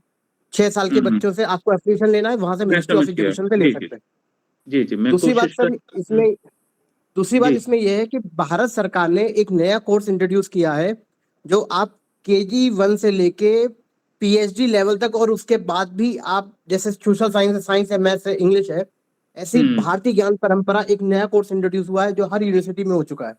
जी जी, और बिल्कुल बिल्कुल। उसके लिए स्पेशल प्रोग्राम्स हो रहे हैं। कल ही मैंने संस्कृत के विभिन्न आयाम के नाम से मैंने अपना प्रेजेंटेशन दिया था, जिसमें BHU से एक लड़के ने आयुर्वेद पे दिया था, मैंने कंप्यूटेशनल लिंग्विस्टिक्स के ऊपर दिया था। अरे तो वाह, गवर्नमेंट इसमें बहुत बहुत अच्छा। ज्यादा ध्यान दे रही है, उसके क्रेडिट्स हैं। और ये जी नेप्टेल्स और स्वयं से जुड़े हुए हैं। नेप्टेल और स्वयं जो है, घर जी जी, बैठे, मैं जानता हूँ। यहाँ तक कि वो कर सकता है, यहाँ तक कि पाकिस्तान के बच्चे भी कर सकते हैं। तो हम लोग जो जी जी, अगर इसको ऐसे इंट्रोड्यूस भी कर सकते हैं, चलिए, बिल्कुल तो ये अच्छा मैंने आपको 3 है। आयाम बताए, जी ये आप देखिए जरा। जी जी, बिल्कुल। विशुद्धि फिल्म से डॉक्टर दीपिका जी हमारे साथ जुड़ी हुई हैं। जी मैम, Namaste. Uh, नमस्कार, welcome. this was a wonderful, enlightening introduction of Ayurvedic botany. Thank you, sir, for giving us this lecture. Um, Thank you. I just have a few questions. Not one question I would ask, keeping the long queue in line. See, you have talked about the classification and the categories of that is created in Ayurvedic botany. So this is based on Jangala, Anupa, and Rasa, and all of that. So the subtle part also is given, and the physical part is also taken into consideration. Now, when we look at the Western science, they have cut off completely our senses and our consciousness, and they have created instruments. It's very objective, and through instruments, they see the organs of our body and cure it. This is the method that they have adopted. Now, these instruments are very precise, no doubt, and we are benefiting from it. Like, for example, MRI, if I take it, for example, and when they use these instruments, they perform a very good surgery, like robotic surgery, and all of that is coming now. So, how Ayurveda was to deal with these things like surgery or specific, say, tumor in the brain or things like that. So, how that is cured? I mean, we are getting very good cure in modern medicine as we now understand. So, please, if you can जी give, जी yeah. As far as I am concerned, the surgery is a must. Whether it is allopathic, there are surgery in Ayurveda also. I was told they perform surgery in Ayurveda also. But Western is, as you say, very specific, very accurate, we cannot we cannot wish away certain things of Western just because it is Western. We have to integrate both. Maybe after using the Western methodology for healing methods, we can use Ayurvedic medicines. Okay, okay. जी जी ma'am जी ma'am you wish to say something more? So Ayurveda is basically would stand as a supportive medical alternative. I think we can even put it as the primary, like for us it was a primary health system, and we did cure for million years or so. But this modern medicine is not more than 150 years old now, and they had taken much of our knowledge and then turned it into a very specific knowledge, leaving aside senses and consciousness and humans as such, and just concentrating on the organ and the instruments. So I just wonder if Ayurveda has the potential to cure tumors in the brain and things like that, like cancer and all of that. I think there must be some ways, and we just have to consolidate all that and classify the data. And I think probably we could, get into that. I'm not very sure of that, but there must be plants, because अगर humans हैं तो plants औषधि के लिए जरूर होने चाहिए. This is what I understand. Yeah. Yes, I agree with you, madam, that certain things in tumor and all, they require physical intervention. I was told even Ayurvedic people are capable of doing surgeries and a treatment with medicinal plants. But how far it is standardized, I am having doubts, because the Western concept of science, scientific methods, doesn't fit into, or Ayurveda doesn't fit into many Western concepts, because Ayurveda is very much Indian, very much having a relation to Panch Mahabhutas. It is not just physical, it is, I say, we have divine intervention also. I feel maybe I'm too much of Indian. जी थोड़ा सा मैं यहाँ पे एक बात कहना चाहूँगा कि हमारा फोकस अभी राइट नाउ जो है वो है आयुर्वेदिक बॉटनी. उसको हम थोड़ा सा इस तरफ ना ज़्यादा मोड़ें कि भी उसमें सिर्फ मेडिसिन प्लांट्स की बात हम करें. हम सिर्फ प्लांट्स के ऊपर फोकस कर रहे हैं कि प्लांट्स का मॉर्फोलॉजी क्या है, उनका स्ट्रक्चर क्या है, उनके और चीज़ें क्या है, और उनको कैसे हमने समझना है, ताकि बॉटनी के जो टीचर्स हैं जिन्होंने आज तक कभी इंडियन सिस्टम को एक्नॉलेज ही नहीं किया, कोर्सेज में पढ़ाने की कोशिश ही नहीं की, वो लोग थोड़ा सा इस बारे में थोड़े सजग हों. और हमारी अप्रोच बेसिकली क्या होनी चाहिए किसी भी प्लांट के लिए, सेंसिटिविटी कैसे आए, वो थोड़ा सा इशू ज़्यादा है. बाकी आयुर्वेद के ऊपर जब प्रॉपरली हम बात करेंगे आयुर्वेदिक मेडिसिन के ऊपर या मेडिसिनल प्लांट्स के ऊपर, then will talk about all these issues also. तो अभी मैं निवेदन करूंगा, हमारे साथ बहुत सीनियर साइंटिस्ट जुड़े हुए हैं, डॉक्टर रवि शर्मा जी. पहले उनका एक टिप्पणी ले लेते हैं, क्योंकि उन्होंने बीच में 2-3 टिप्पणियां डाली भी थी, तो मैं उनसे रिक्वेस्ट करूंगा. उनका हमारे साथ होना अपने आप में बहुत बड़ी बात है. डॉक्टर रवि जी. नमस्कार professor हिरेमथ, many thanks. Wonderful overview of lot of aspects of medicinal botany in general. Thank you.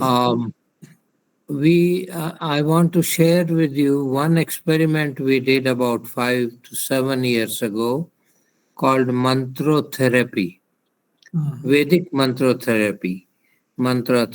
There we did about 50 or so patients or normal human beings who would listen to 15 days of 2 hours each of Vedas.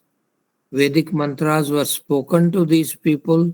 They came with a baseline of 3 types: pathological, Western evaluation, they had Ayurvedic initial evaluation, and they had psychological initial evaluation. The Ayurvedic was done by the National Ayurvedic Institute here in Jaipur.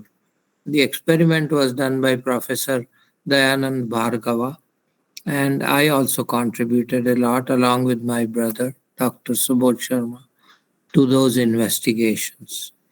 We found that more than 50-60% of people had improvement in associated things that we could measure, like thyroids and skin measurements for psychological evaluation, and Ayurvedic Vaidyas evaluated them. I took all these results and went to All India Institute of Medical Science professor and now Brain Research Institute head chairman, Professor Tandon.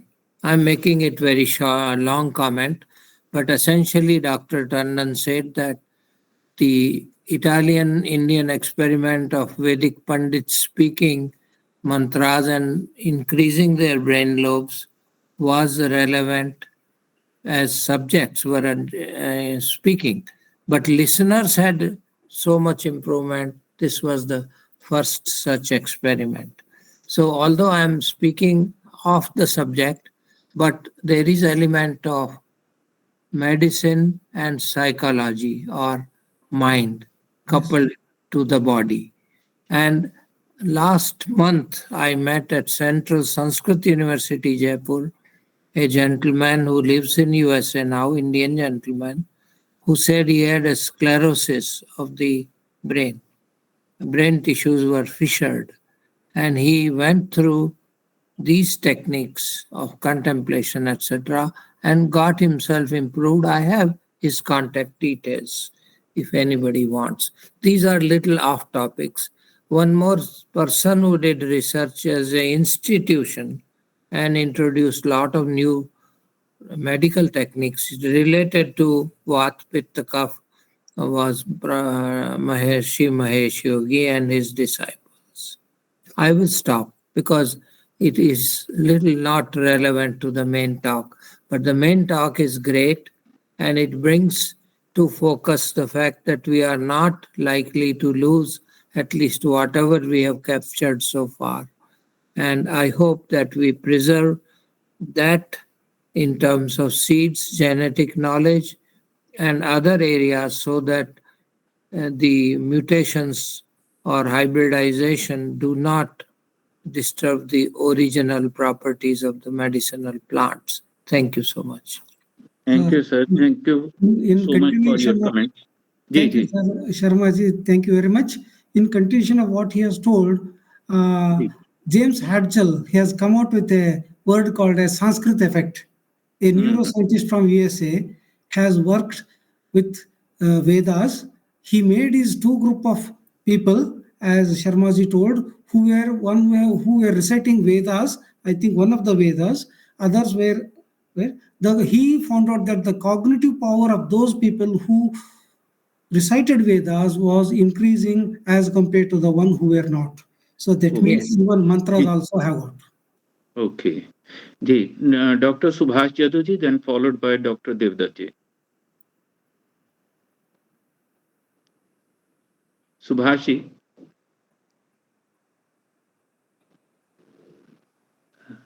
Doctor Subhash ji आप सुन प्रणाम sir नमस्कार doctor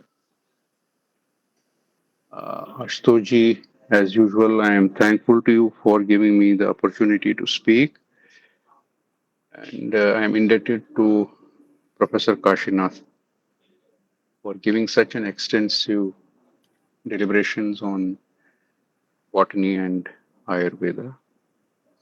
I have all my felicitations with Dr. Kashinath for having explained this subject in extensive manner.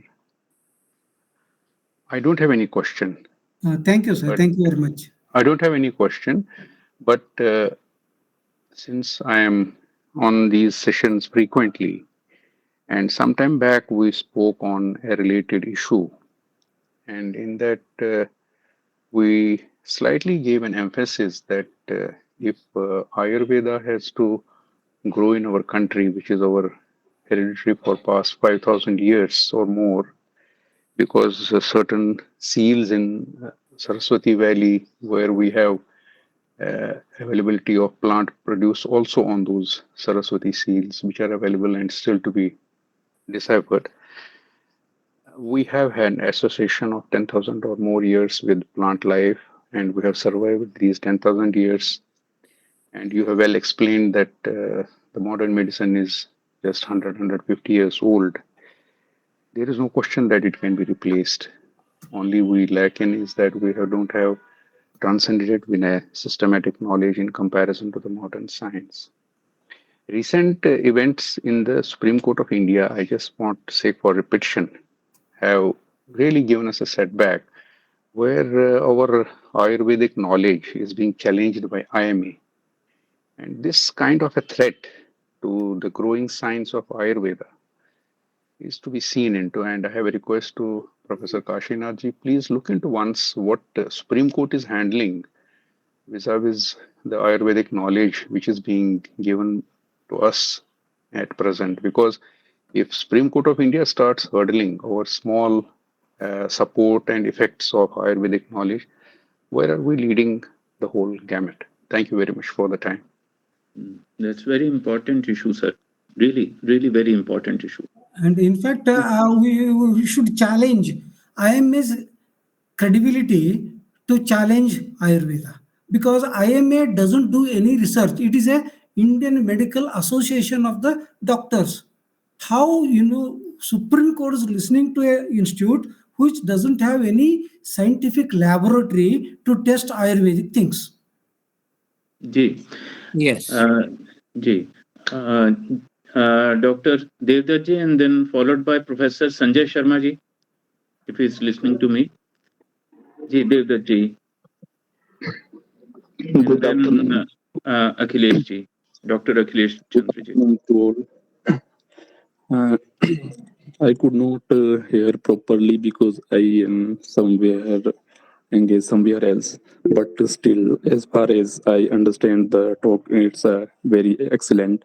And I would like to share view about that we have to break this compartment type of section where Ayurveda, allopathic, we have made the separate compartment, and the inferiority complex, the allopathic is superior and this kind of things. But I would like to suggest that we have to properly intermix all these different systems in an academic way. For that, I will suggest that we have implement the syllabus of Ayurvedics. That is a combination of physics and Ayurveda, of course, botany. And if any committee in this regard will formed or initiate in that direction, I would like to contribute. Thanks a lot. Thank you. जी, thank you.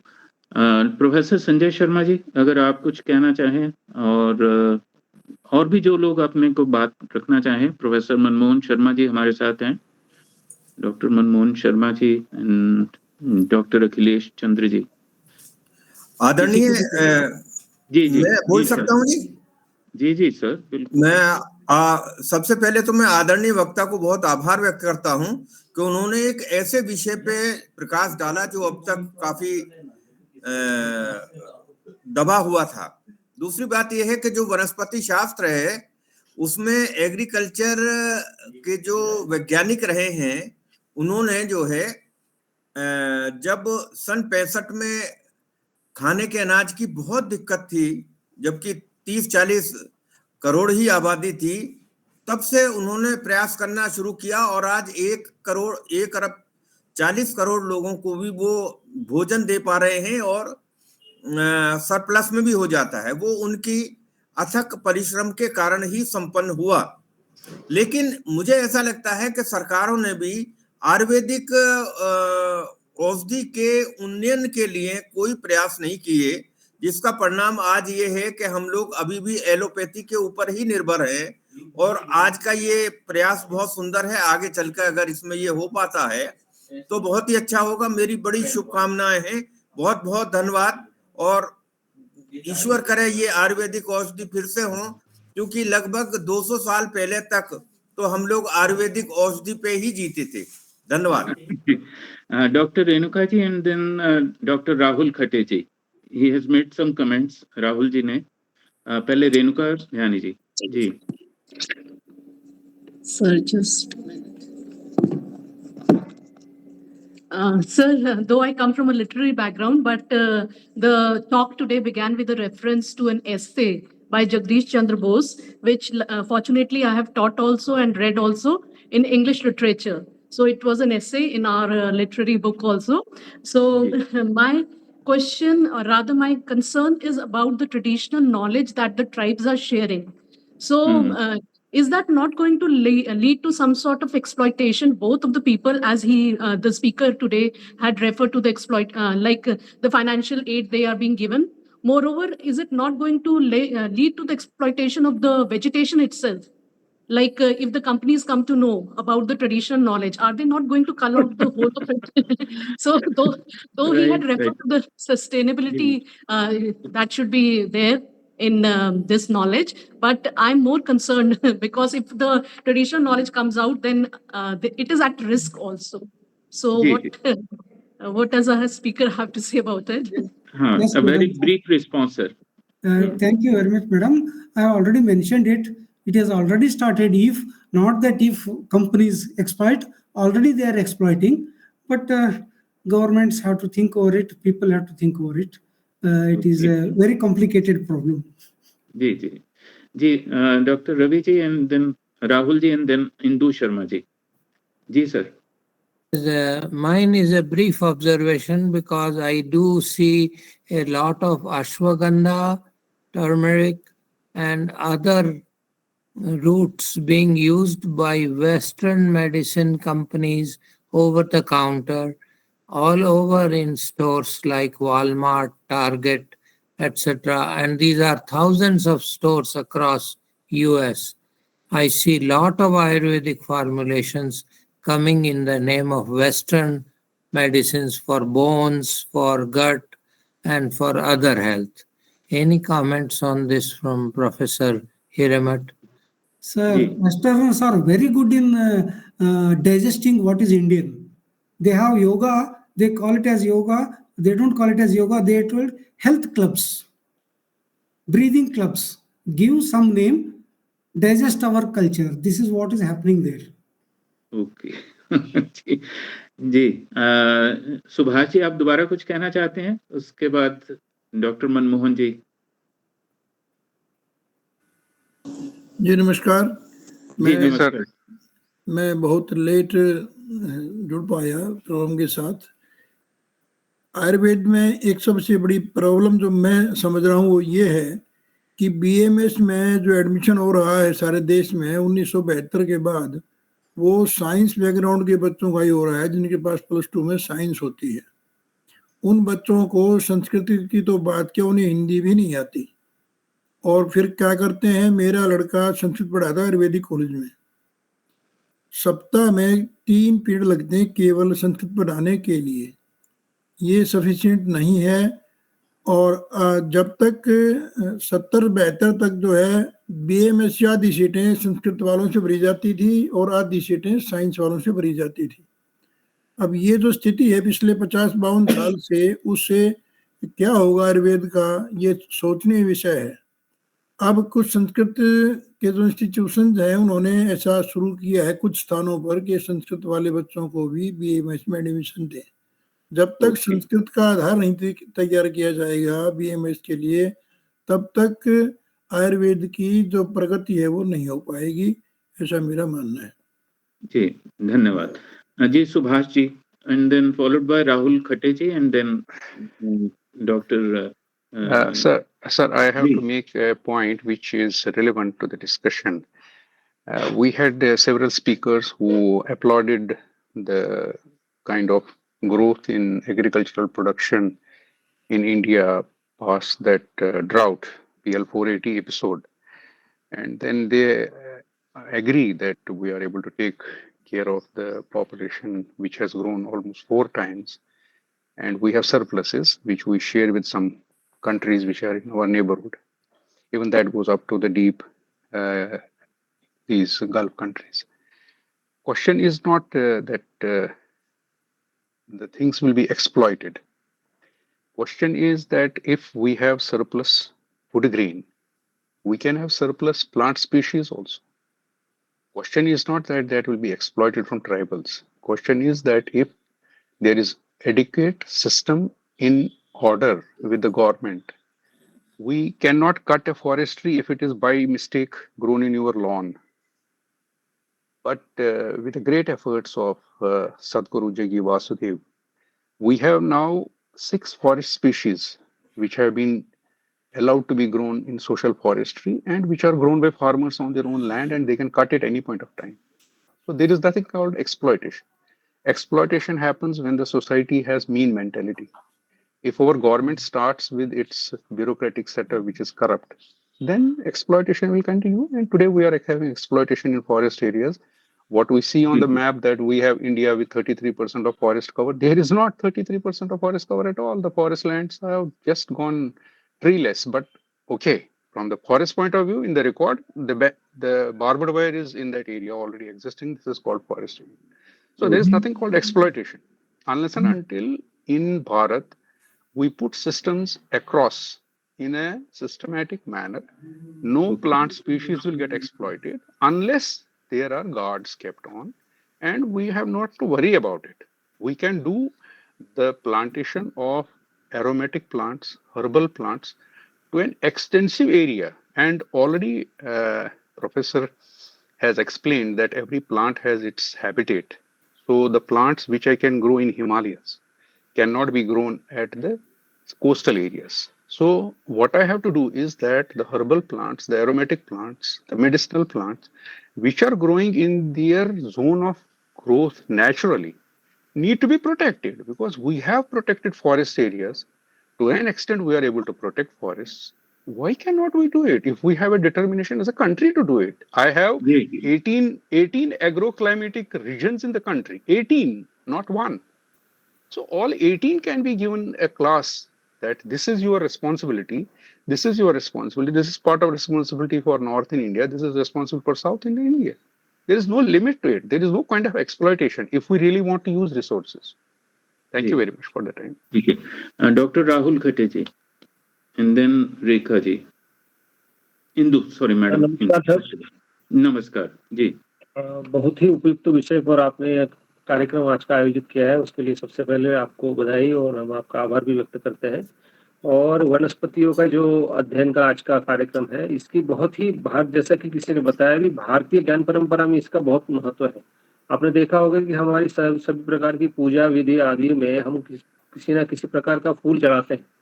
वो फूल एक अलग ही इसका होता है, अलग विशेषताओं का होता है, क्योंकि चढ़ाया जाने वाला फूल अलग होता है, शिव जी को चढ़ाया जाने वाला फूल अलग होता है, देवी आदि को चढ़ाया जाने वाला फूल अलग होता है। तो इन सब की क्या विशेषता है, ये बड़ा ही अध्ययन का विषय और महत्वपूर्ण विषय है। और इस पर मैंने थोड़ा सा काम किया हमारी ज्ञान परंपरा में, अर्थवेद में, ऋग्वेद में, महाभारत के वन पर्व में वनस्पतियों और उनके विश्लेषण पर बहुत विस्तार से चर्चा हुई है। साथ ही मैंने थोड़ा इस पर अलग से थोड़ा सा सोचा है कि शब्दों की जो व्युत्पत्ति है, मतलब शब्द बने कैसे, खास करके अंग्रेजी के शब्द जिनको हम बड़ा ही साइंटिफिक और वैज्ञानिक मानते हैं, उनकी जड़ या फिर उसकी जो ये है मूल तत्व हमारी भारतीय भाषाओं में और संस्कृत में है क्या। तो ऐसे कुछ शब्दों को मैंने शेयर भी किया था। जैसे हमारे यहाँ पे शब्द फ्लावर के लिए सबसे बड़ा शब्द आता है, फ्लावर जो हम शब्द अंग्रेजी में लिखते हैं, क्या वह शब्द हमारे भारतीय शब्द से बना है? तो हमारे यहाँ पे शब्द मिलता है पुष्प, और पुष्प के भी लिए पुष्प के भी पहले मराठी में एक शब्द मिलता है फुलोरा। फुलोरा मतलब बहुत सारे फूल जहाँ पे आए हुए हैं, जिसको बंच ऑफ फ्लावर्स जो है वो शब्द है। कहीं वो फ्लोरा से फ्लावर तो नहीं बना है। इस पर मैंने थोड़ा सा शेयर भी किया है। उसके बाद में हमारे पास शब्द आता है तरु शब्द आता है, तरु से ट्री शब्द आता है। उसके बाद में बॉटनी शब्द सबसे विषय महत्वपूर्ण जो है बॉटनी, वो बॉटनी शब्द कहाँ से आया है? तो हमारे यहाँ पे आपने सुना होगा इमली का बूटा, बेरी का पेड़। तो ये बूटा शब्द और बूटी शब्द से तो कहीं बॉटनी नहीं बना है। तो इसके बारे में मैंने विश्लेषण भी शेयर किया है। उसके बाद में दूर्वा शब्द आता है, छोटी छोटी जो घास होती है उसके लिए दूर्वा या फिर दूर्वा शब्द आता है। उसका कहीं हर्ब शब्द, HERB हर्ब शब्द तो नहीं बना है। इस प्रकार मैंने कुछ विशेषताएं जो है यहाँ पे शेयर की है। निश्चित रूप से आप सभी लोग इस पर भी विचार करेंगे। मुझे आपने कहने के लिए अवसर दिया, बहुत बहुत धन्यवाद सर। धन्यवाद डॉक्टर साहब, ये रुचिकर है और दूर्वा का तो सबसे अधिक जो प्रयोग हम लोग करते भी हैं उसका हम जिक्र नहीं आज कर पाए, लेकिन बहुत सुंदर आपने एक दिशा दी है। इससे पहले कि मैं धन्यवाद करने के लिए डॉक्टर रेणुका जी को कहूँ, उससे पहले डॉक्टर इंदु शर्मा जी, और यदि कोई और अपनी बात कहना चाहता है तो अपनी बात को साझा करिए। विपिन चौधरी जी। जी नमस्कार सभी को। नमस्कार। सभी को नमस्कार। नमस्कार मैडम। हाँ। सर वैसे तो क्या है, मैं तो चिकित्सक तो हूँ नहीं, लेकिन हाँ मेरे आसपास वैसे विद्वान हैं मेरे घर में जो चिकित्सकों को पढ़ाने वाले थे।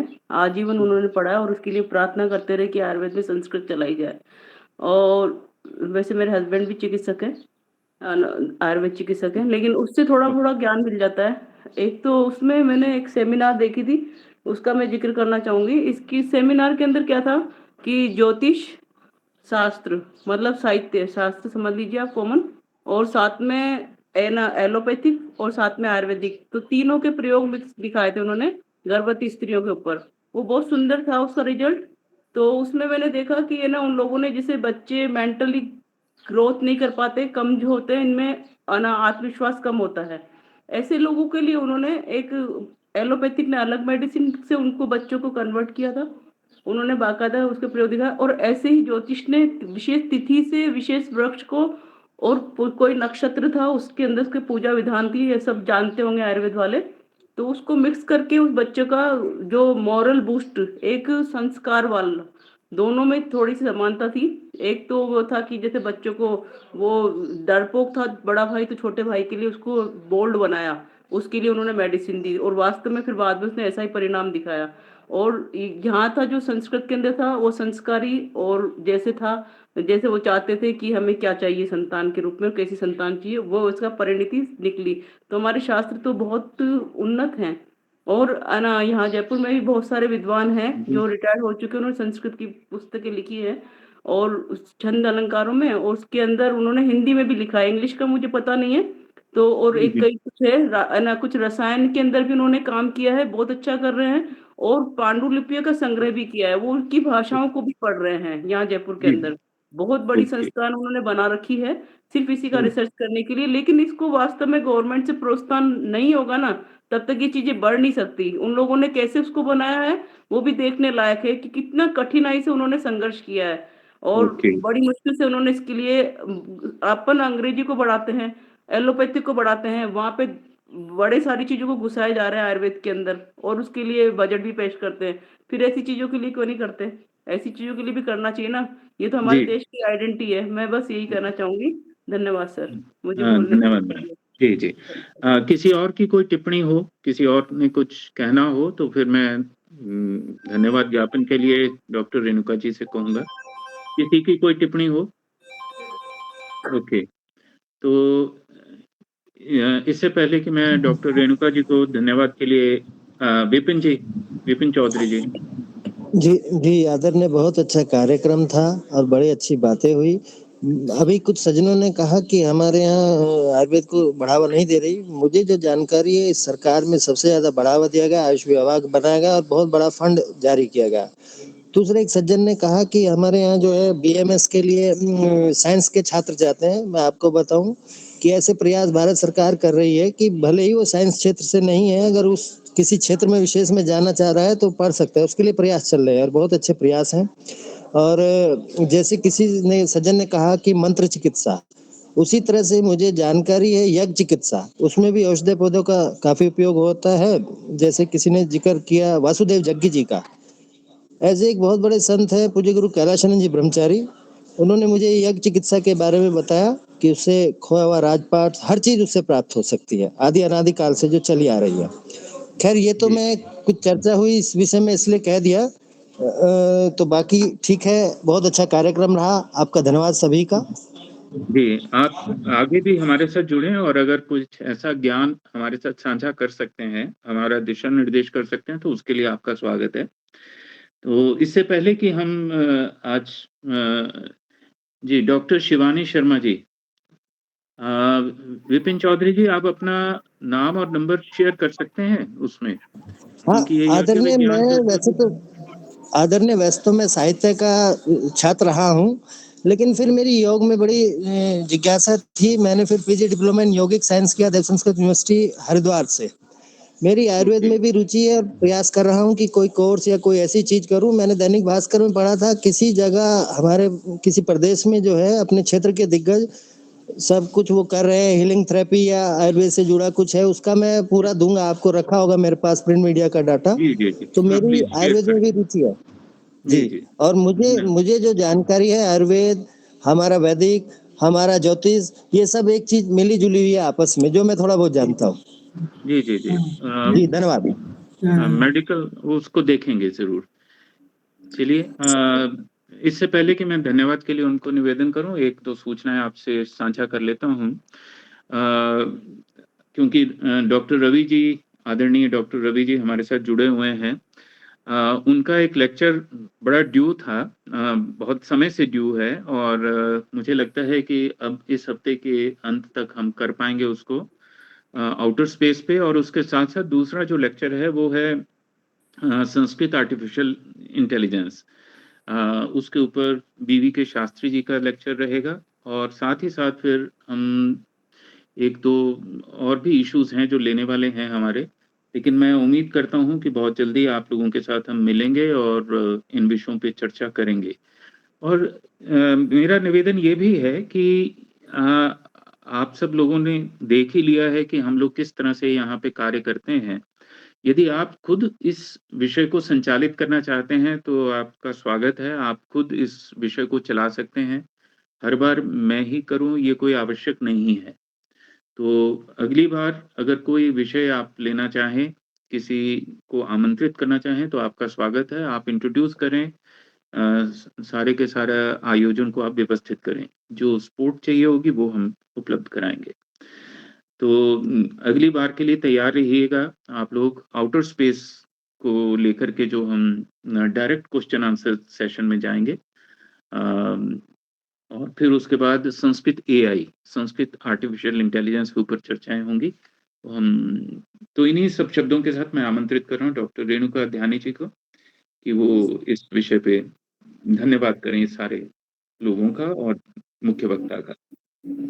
सर, आज की डिस्कशन जैसे देखा है सब लोगों ने बहुत ही अच्छी रही है, तो उसके लिए सबसे पहले मैं हमारे जो मुख्य वक्ता है प्रोफेसर डॉक्टर काशीनाथ जी, उनका बहुत बहुत धन्यवाद करती हूँ कि वो गोवा से हमें जुड़े, लेकिन उन्होंने जो हमें दर्शन कराया है वो पूरा प्राचीन समय से लेकर और अभी जो बॉटनी जो है हमारी वहां तक कराया है, उसके लिए बहुत बहुत धन्यवाद। और मुझे तो साथ में आइडिया भी आ रहा था कि मैं प्लांट साइंस के लिए उनके जो रामायण के टाइम पे जो प्लांट साइंस थी उसके लिए उनसे रिक्वेस्ट करूं कि वो उसके बारे में भी हमें बताएं, स्पेसिफिकली जो पीरियड स्पेसिफिक होते हैं, जैसे कि जिस पीरियड्स में था जो है। तो उसके बाद जो सर आप जो हमें कह रहे हैं कि हम आप सहयोग तो देंगे, वो तो हमें पता ही है, लेकिन आपका मार्गदर्शन जो है हमें समय समय पर मिलता रहे, उसके लिए हम हमेशा रहते हैं कि ईगर रहते हैं कि आपका मार्गदर्शन मिले, आप हमें रास्ता दिखाते हैं। तभी इतने सारे जो टॉपिक्स हैं, डाइवर्स टॉपिक्स जो हैं हमें सुनने को मिले हैं इस मंच के द्वारा।